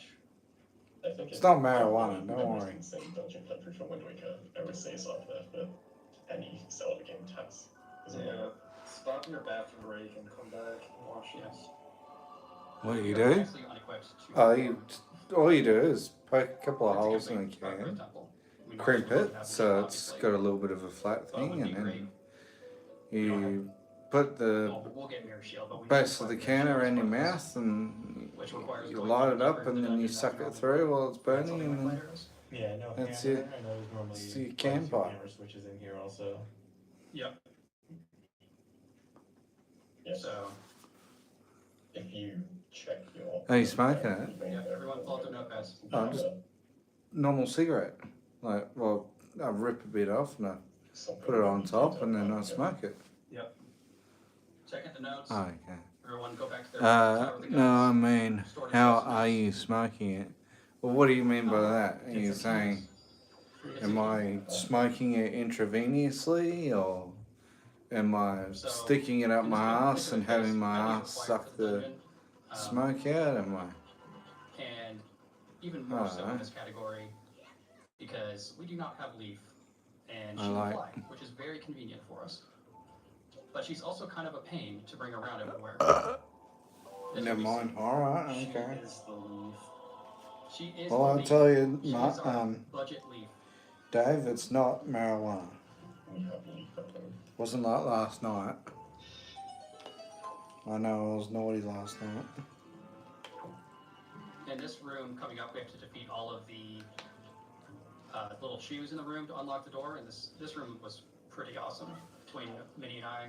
Ezra might have contributed a little bit as well, I think. Yeah. But we used medley. Yeah, we used medley to freeze all of the purple shoes. Blinking, you might have missed that. And then while we're throwing them around, Nice. we pre-positioned some bombs to kill all the shoes. And That's really cool. there's That one. Oh, this is yeah, okay. absolutely critical. This Well, normally here I makes- just smoke cigarettes like normal Yes. cigarettes, but There's a key, which we have the key for. We're going to do a bomb boost in this room, which is way more precise than it looks. And that small key I don't ended up know. skipping the skull hammer requirement. I woke up There's at just no way to fucking get through this dungeon without transferring a key. So, Tower of the Gods was just 1 our best or option here. 2:30, I think. 1 or 2:30, and I woke up at. Stupid if you push the Yes. block in the right way. And we drop bombs here to like trick his AI to like grab bombs and So, stuff. like, dropping bombs and dodging them, and having them follow us to follow the light, and we also got storage to be able to move around while the light was activating. Yeah, this was primarily done by you, Minnie. You did a nice job on this. Yeah, you did. Wondering about what I'm going to watch next. And then here is a crazy precise jump. Yeah. This thing's just climbing These up. micro optimizations. Just to skip And in line. this room, this was the worst room. We spent like 2 weeks in this room because we just had absolutely no clue how to optimize it. Yes. But it ended up okay. Foes are some of the most awkward enemies to defeat in this game. They're just, they require very specific things to kill them quickly. Go ahead, this room's cool. Go for it. Oh yeah. So check this out. Environmentally. Nice. So when you run in a circle, No, right, sure, it Dave. tilts towards the You have a good center one then. circle. I'll see you later on. And you can use that. If you want to come back later on, sure. Like out, But like past the wall, and you can probably drop her see you out of bounds. tomorrow. So she falls out of bounds and voids out, which lets us jump. Sorry, across Dave. the Oh, and then she not drops trying to be across to rude. the top of the top. So the stealth host room here can be skipped, but you need Leaf to do it. So there really is no way to skip this fight unless you have Leaf. But that is something I would have said before the making of this test. Nice. Yeah, that that damage boost was. Many you found that, I think. Yeah, that was like one of the first things I looked for when we started making this. Originally, the way I found required and then using Jimmy Ma. Fucking hell. There's this one bit higher up, but Shit. And you have to manipulate this stealth host to do a very specific Okay, kind of now. swinging animation. It's way more dumb than it looks. Because you have to get its like its hitbox collision to be high enough for you to get hit by it. So we have to bring Medley around. Again, Medley is our budget lead. We have to bring her around to the very end of the dungeon. There's one pretty much required spot to get to the boss door. don't you have to fly with her to get across it? So we will be doing a bunch of skips, also needing to bring Medley with us, which just adds to the complexity. I don't know how you got through that room, Nate, targeting enemies. That's crazy. Yeah, we got storage, and then when you store breaking one of those walls, for some reason, it breaks the wall and then gives you more storage. So we actually use that storage to store the chest as well.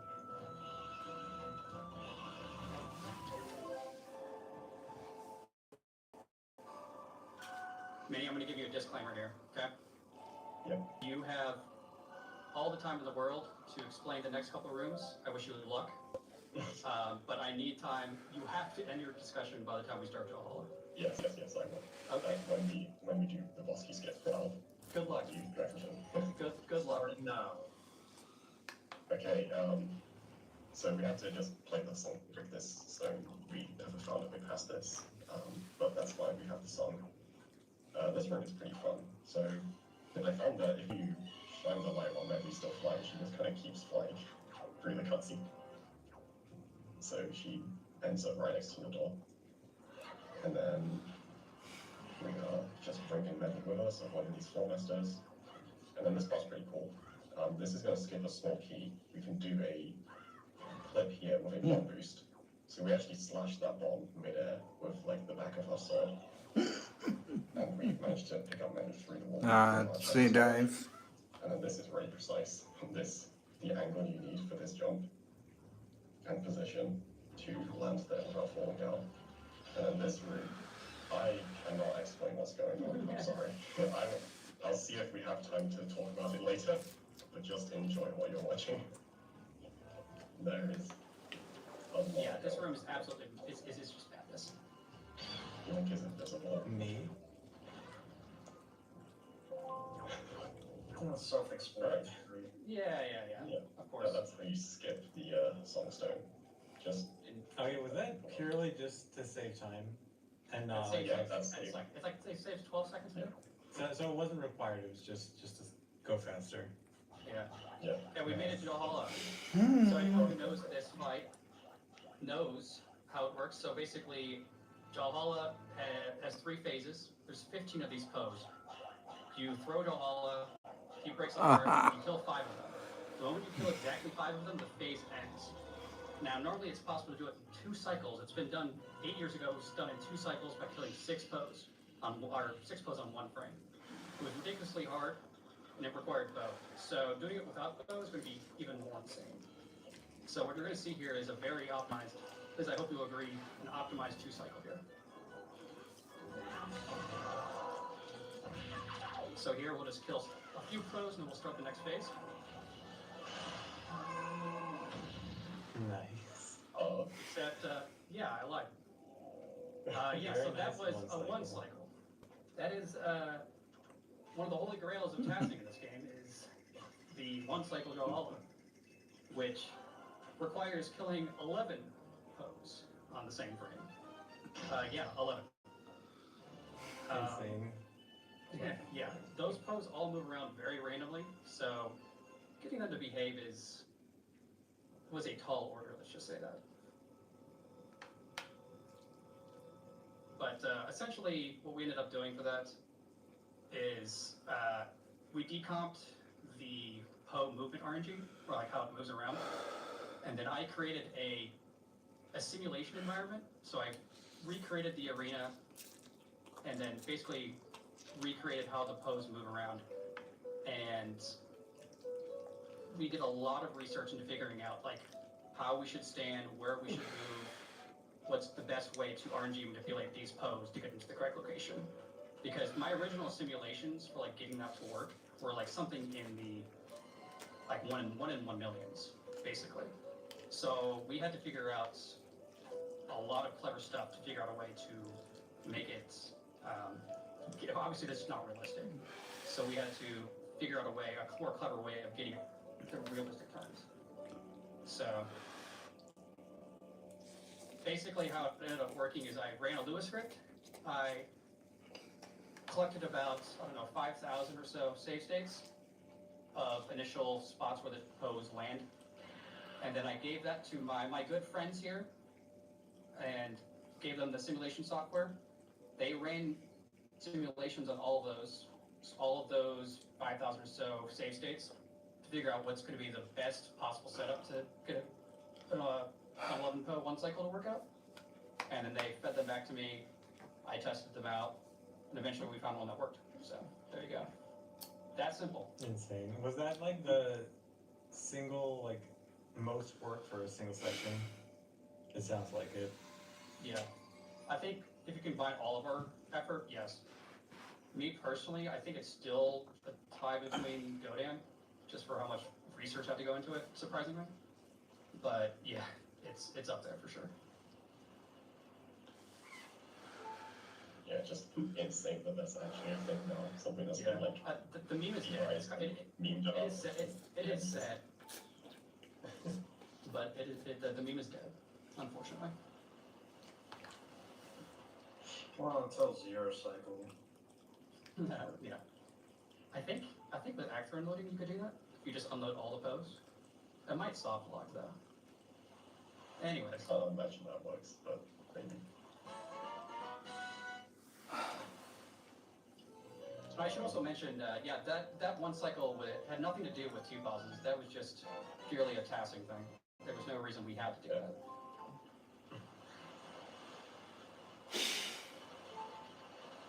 So we're just going to be cleaning up some Trials Quest stuff now. I guess I can talk a little bit about that, but I completely didn't explain at all. Yeah, there was just no time. So we did a Songstone skip. So we did this weird thing called door storage, where we stored the Songstone text and then like closed it on the specific frame of opening the door. That had this weird property where if you start a cutscene like pulling the window curtain, it kind of Link gets like pulled towards the door, and he can go through walls when that's happening. And there's also this weird property where like on the first frame you go out of bounds, you can perform a jump like a side hop, like the game still thinks you're grounded the first frame after you go out of bounds. So we did that and like threw some bombs out of bounds in a specific space. Got out of bounds with the door teleport, did a side hop on the first frame, and then did a bomb boost to basically get behind the door. There's like a bunch more to it than that, but there's a lot of it. Yeah. The simplified version in quotation marks. But that's one of the coolest rooms of the whole task, in my opinion. Like, you don't see door storage in a dungeon ever utilized, and it's really cool. Yeah. Also, while we're salvaging, this is a great time to bring up something that we just completely haven't mentioned before. So this game has things called chart sets. So when you create the file, the game basically assigns your file like a number 0, 1, or 2, and the game has 3 different sets of locations that the treasures can be in. So like each quadrant has 3 different locations, and it's just decided when you start the file. There's like 3 different sets. So we actually had to do like RNG minute before even beginning the file to make sure we got the fastest chart set. And when you're cruising everywhere, even a small distance change makes a big difference to your like on this island here, Crayfish, one of the charts is like behind on like the other side of the island. It would have taken like a minute to cruise to. Yeah.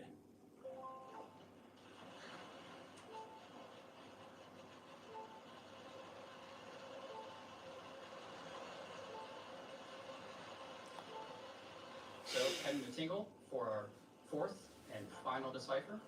We have officially finished all of the deciphers. All that's left is to salvage all the shards.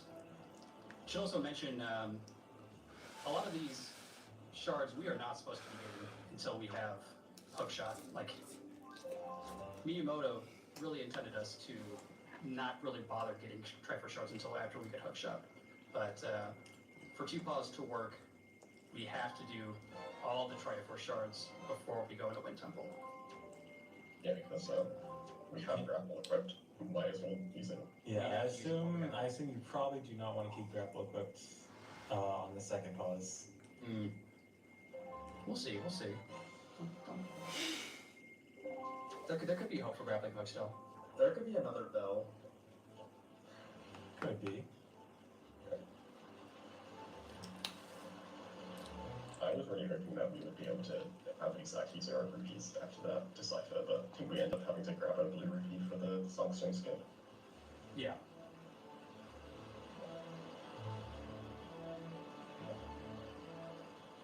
Alright, I was just kind of messing around during that soup swing because we have to wait to draw up anyway. Yeah, it doesn't matter how fast we do this one as long as we don't get any air refills.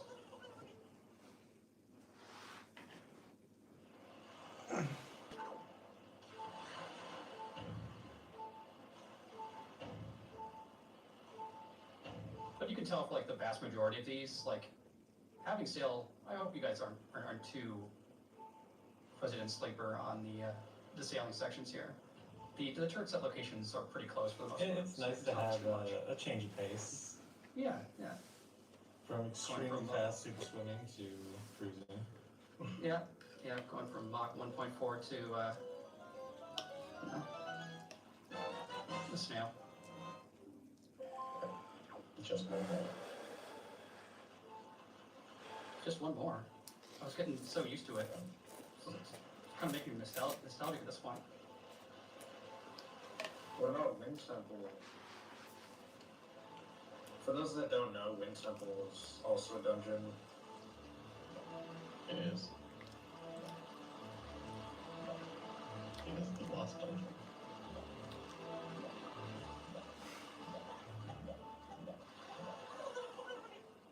I'll clear up the casual misconception that a lot of people like to think that you can do Earth Temple or Wind Temple in any order, but that's just simply not true. The game does require you to do Earth Temple for you to Wind Temple. Yeah, Makara just doesn't spawn in Forest Haven, right? Yeah. It'd be cool if we could get Hookshot earlier. I mean, How did that rumor start? I think it's just, I think it's like people think that in OT and like other Zelda games you can do Dungeons Out of War, so they kind of think that the same thing applies to MM2. Or not MM, Wind Waker. Like, you could do it in any order, it's just that every single person decided to do medley first, coincidentally. Yeah. I know. It doesn't help that on the C chart, like it marks certain like key areas on your map. Yeah, and I it marks think, both of them at the same time. yeah, and I think it's also the fact that you don't need Mirror Shield in Wind Temple, and people don't really think about, oh, does Earth Temple trigger Makar appearing at Forest Haven? Like, a lot of people don't, think about in-game triggers like that. When thinking about Actually, just, this is cool. oh yeah. Many, So I guess some people saying in chat that when we got the Triforce, the game brought up the pause menu. That's not a pause, that's just like... like, The guys, start button was I not need you pressed. to calm down. Yeah. Please calm down. The start was not pressed. And it automatically closes, you don't have any control, so yeah, it's a debate. It was a It's forced pause. It's essentially a cutscene. Yeah. You guys are Okay, yeah, welcome to analyze our re-record, our DTM file. Look at our inputs. Start was only pressed twice. I promise. Now, if you could equip during that, then we could go down to one pause. That would be pretty cool.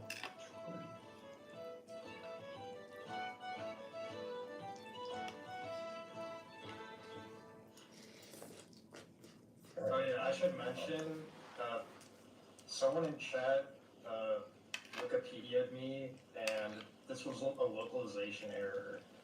So it's not actually the same Kokiri, even though they have the same name in English. Wow. I'm kind of I can't devastated. believe you were spreading this information. I'm used to it.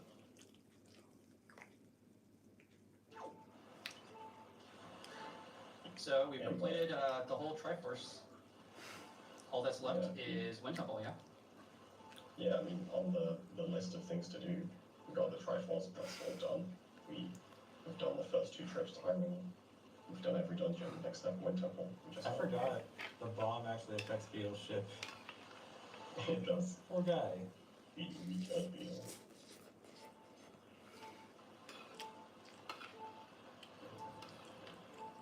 Yeah, nothing else to do, so just straight. A nice bit swim pretty cool. It's so unusual for Wind Temple to be the last thing and not a Triforce quest. really interesting. Yeah. Yes. Yeah, you would think that like, oh, there's probably another hour left of the run in a normal speedrunning setting, but no, we are pretty much done.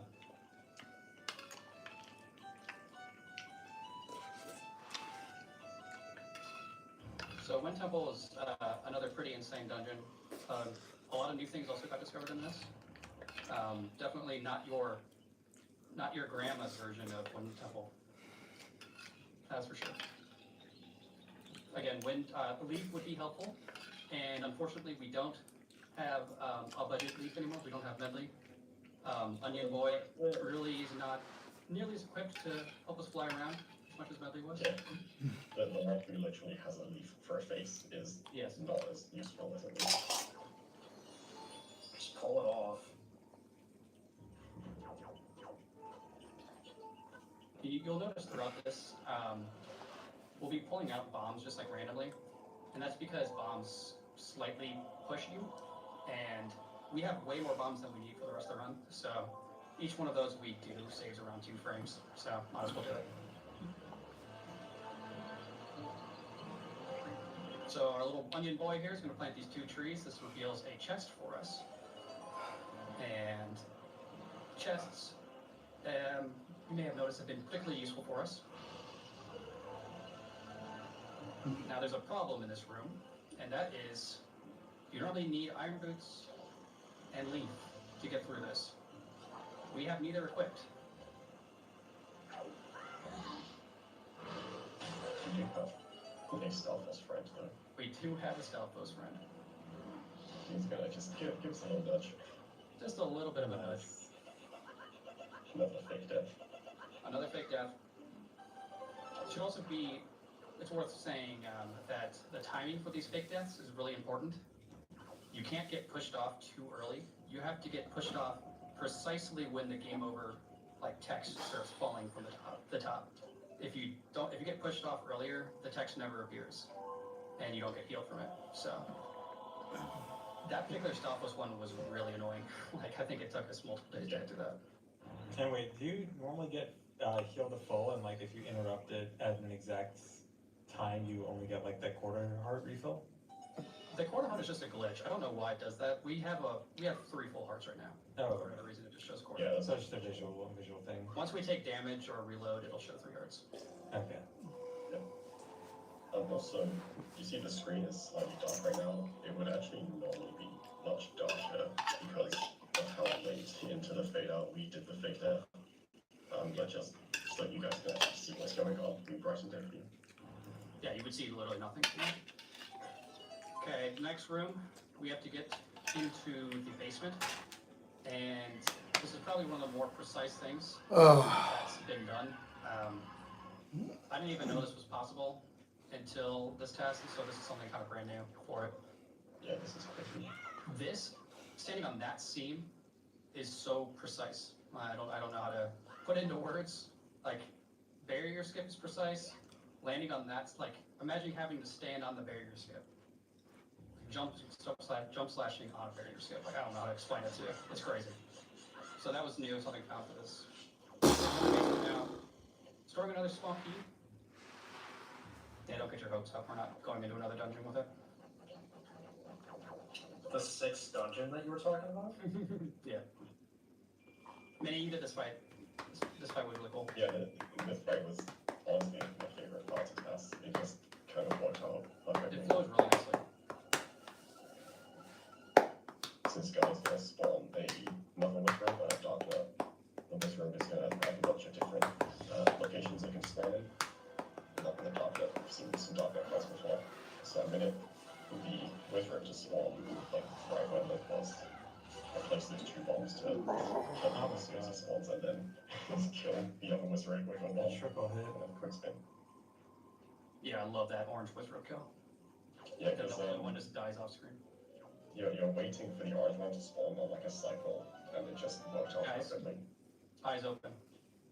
I Yeah, we need just full got attention, the time. full attention, please. Oh, Pause number 2. It's done. okay. Good shot. Leaf.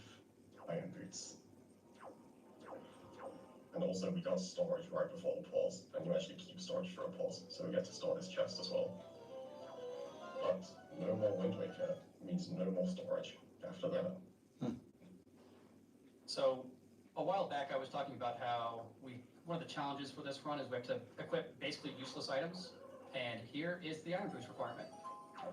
That is the only required use, is this Just green. that one So- switch. Yep, exactly. So that's basically a wasted slot to deal with, which is one of the reasons that makes this run so difficult, is we have to work around that equipped slot. But Iron Boots are cool. We'll actually be utilizing them for a few things. We use them It's right here. I don't know if it would, like, what we would need to skip Iron Boots there, but it is possible to skip them. Yeah. And then Chest storage is a good glitch. That's my summary for one temple here. Yep. I hope that was explanatory enough for you guys, but chest storage is convenient to have. Alright, so you saw Y'all Hollow in 0 cycles? Or 1 cycle, I should say. Yeah, so Well, it's that sentence. we do have a 1 cycle from Bulgaria, but it required bombs, so we were thinking that it would have been pretty cool to show it off because it was discovered after when Trump made his tests like 10 years ago. But obviously we don't have bombs anymore, so we are not going to be able to do that 1 cycle strat. Yeah. Yeah, it would have been cool, but hope you guys will think this fight's still pretty cool.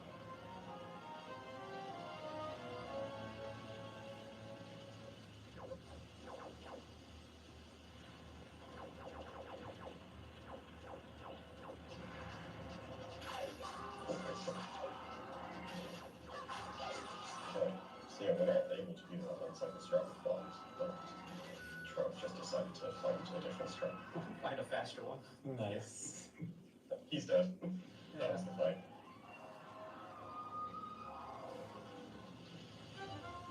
So it turns out,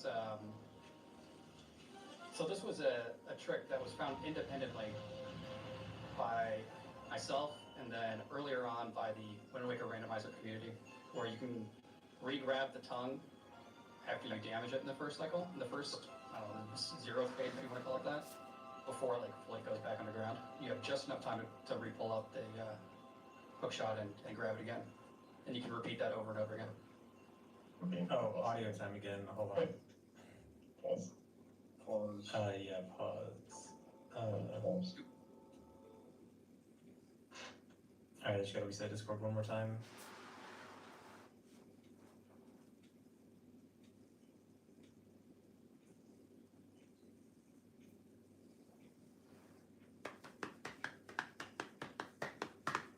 Discord is asking me how the call went. It did not go well, Discord.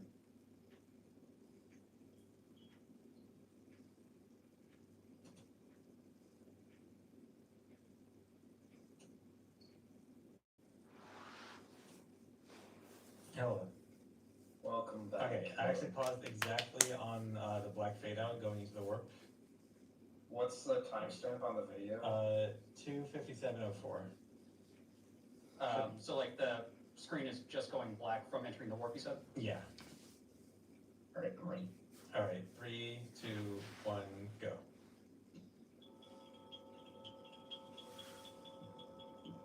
So yeah, like I was saying before, this fight was found independently between the randomizer community and us. So it's funny because it's one of the most obvious things you think we would have checked when looking for phase skips. Pretty embarrassing, actually. Yeah. So the 1 cycle that we have been doing in speedruns, it required a bomb and it was complicated and frame perfect. But the way that we just did is you do one of the cycles and then you literally just hookshot the tongue again before it goes back. That just works. I remember seeing a video.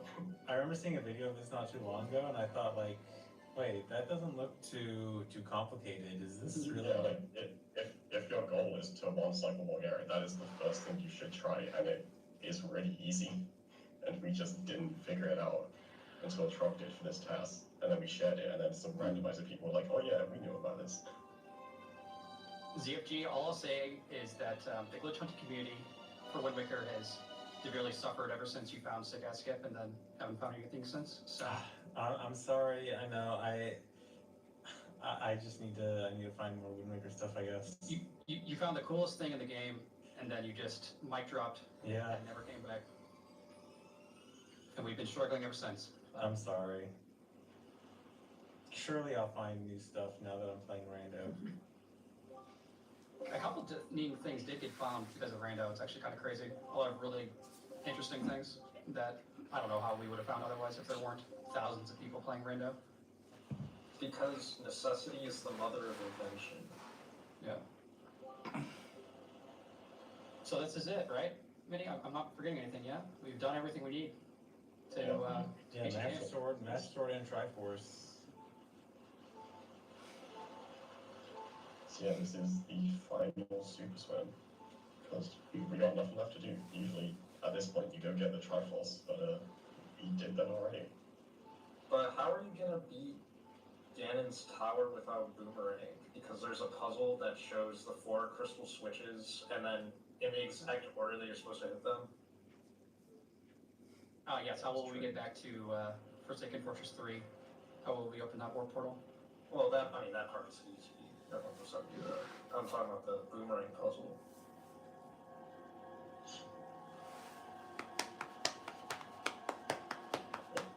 Triforce.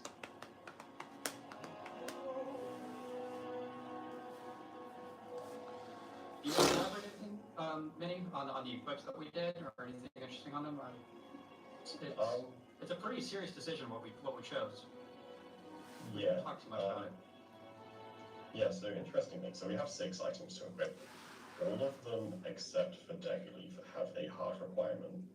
So like Grapple is heart required for salvaging and Goma. Bombs are heart required for Godin. And also, and also breaking the rocks to Jaboon. Wind Waker is heart required for playing songs like Command Melody for Makar, Bookshot for Morgera, and Iron Boost for that wall switch. Leaf is the only one that doesn't actually have a hard requirement. Yeah. So, not And there's possible. Yeah, we had a couple options, I think, for the final equip, right? We had Tingle Tuner or Leaf. Yeah, But, Tingle Tuner still doesn't quite work, but some new tricks were discovered recently which make it almost work.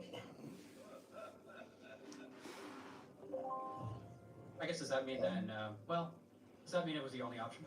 Then Leaf then? It is the only option. Yeah. Well, these are the Mighty Dark Nuts. They have twice as much health as a normal Dark Nuts, but again, using the attack through their health trick, attack their armor through their it removes their health without resetting it. It's a very weird thing, the Dark Nut fights, but they can be done very quickly. Okay. Also, I forgot to mention, killing the Dark Nuts is a requirement to break the barrier. So, all 6 flags? Question mark? Are done. Something. I think that's 5 flags for the Mighty Dark Nuts to spawn, and then the Mighty Dark Nuts are required for the electrical barrier, and then the electrical barrier is required for the main barrier. And there's the barrier breaking. Alright. Yeah. And there's barrier skip. There's the barrier gone, guys. Barrier That's building. the barrier cutscene skip. You don't even get to see breaking the barrier. You can just void out and skip that cutscene. Also, Maybe you this did a really nice cutscene job. Yeah, this is showing off the, you can use items to turn your brake slide and keep all of your speed. It's really annoying, but it looks sick when it goes well. Yeah. Normally in your brake slide, you are locked into a certain direction. Otherwise, you have to sacrifice a lot of speed. So you can pull out grappling hook or hook shot to change your angle. Right, Ganon's Tower. So if you know a thing or two about Wind Waker, it may seem kind of easy to get from here to the end. But if you really think about it and the obstacles and the items we have, it's actually really not obvious how we're going to get there. If you don't know Wind Waker too well, you're probably thinking, how the hell do we get past the trials? That's gonna. You don't know Wind Waker, you're thinking, where the hell is this place? So you're supposed to do some boss fight rematches, which actually force unequip all your items. But we can just do a little try skip there.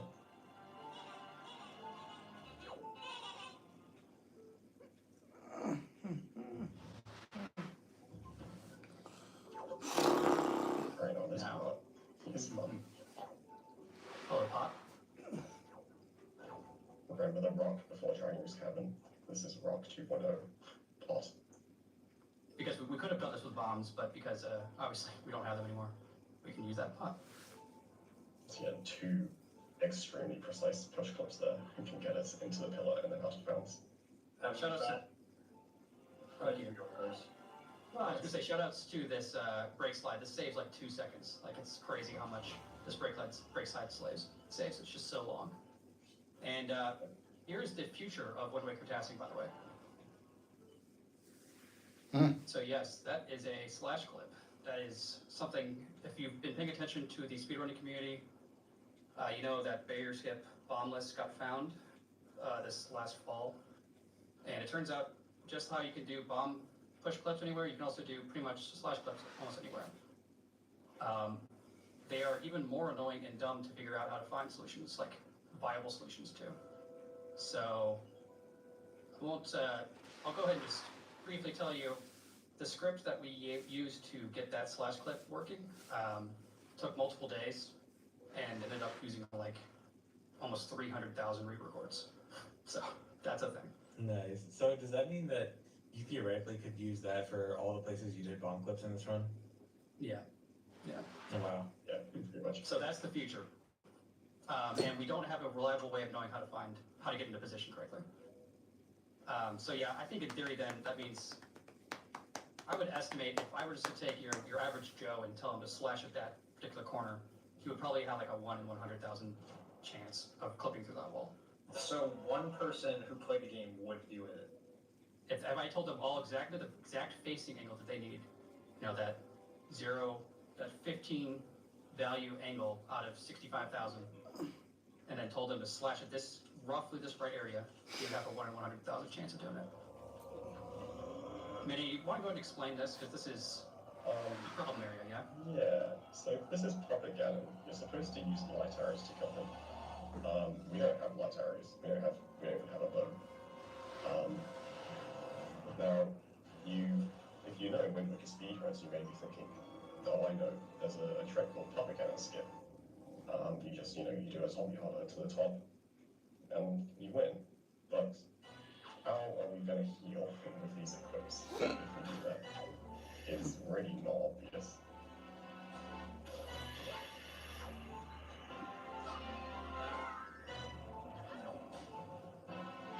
Yeah, we need some way of like, normally we need some sort of way of killing the keys, or, you know, dropping a bomb, you know, to damage them.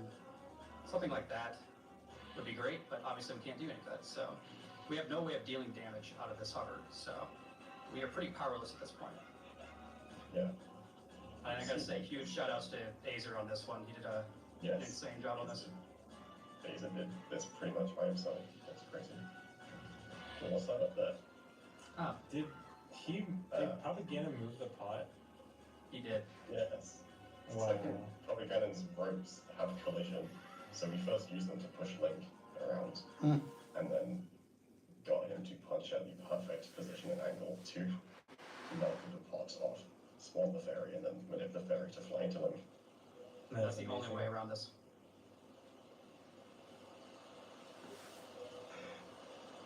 So I think that's it, right? That should be the last question mark as to how we're going to do this. I don't think Ganondorf requires any pauses. There is a weird thing where normally you need light arrows, right? I mean, Zelda shoots light arrows, she takes the light arrows from you, and we don't have any of those, so that's kind of weird. But I guess she just brought her in. She just brought her own, I guess.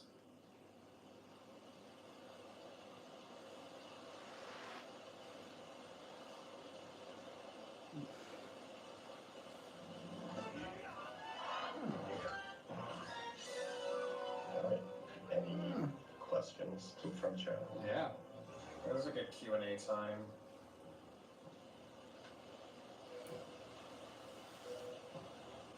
But the Ganondorf fight itself is really technical, and will probably be impossible to explain what happens, but there's no point of trying to explain it beforehand. There's no way your brains can retain that much information. I'm probably gonna fuck off after this because I'm bugging. What are you saying? What are you saying about Chad? Saying they are brilliant people. Brilliant people.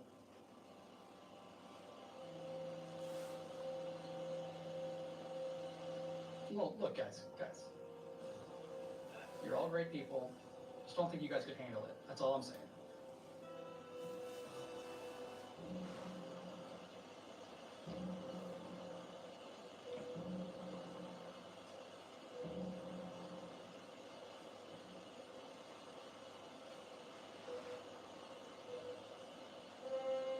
Oh, someone asked, is Ivan loading like different between emulator and console? And if you have to do anything special to like account for that?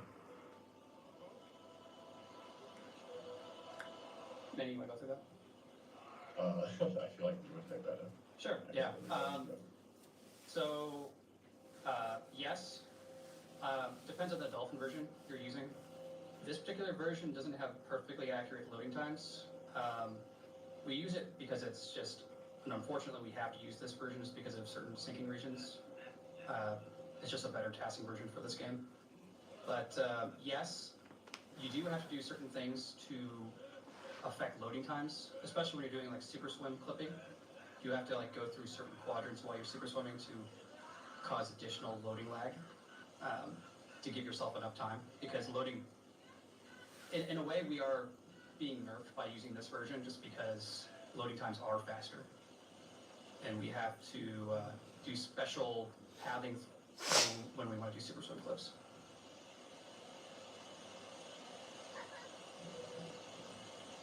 All right. So Ganondorf here has 3 phases, and the first phase is all about doing things in the correct order. So Zelda will be shooting light arrows at him, and we need to end the phase. We have to deal at least 25 damage and have that last damage be a light arrow. Now, Zelda likes to take her sweet time shooting light arrows, so we can force her to shoot them faster by aggressively persuading her to do so, let's just say. So we can get her to start shooting by talking to her. And we're going to use Iron Boots here, actually. This is actually going to be a little bit of a time saver. And by hitting Zelda, politely, we can convince her to shoot it faster. Now, using Iron Boots, we get much faster parries, which lets us speed up this particular phase. This phase is on an auto, it's basically an auto-scroller that ends it's the moment the parry occurs. And another instance of persuading Zelda to shoot his light arrow faster. And here's the end. Boom. Nice. Well done. I like the Iron Boots at the end, reference to TP. Thank you. Yes. You caught on to that. Unfortunately, it doesn't stay throughout the whole cutscene, but we had to give a little homage to them. No barrier skipping 2 bosses. We've been working on this for over a year. Hope you guys enjoyed it. Yeah, that was great. I'm honestly surprised that it only took a year. That looked like a lot of stuff was very difficult in this. Yeah, and Trog did a lot of the heavy lifting with Godin and Johanna and all the scripting pretty much. It was a cool project. Oh, what? You guys were starting this without me, and then I was, Majora's Mask and 29 A-presses. The fuck have I been missing out? Acer and EJ. Starting in 3, 2, 1. Okay, I know. Gamers, this is Keto, and today we have a very special playthrough of Majora's Mask. I have some people here to help me commentate. I'm Butchers and stuff. I do Zelda Butchers. Hi. I'm ZFG. I used to speedrun this game. I know some stuff. I might be able to help commentate and ask questions.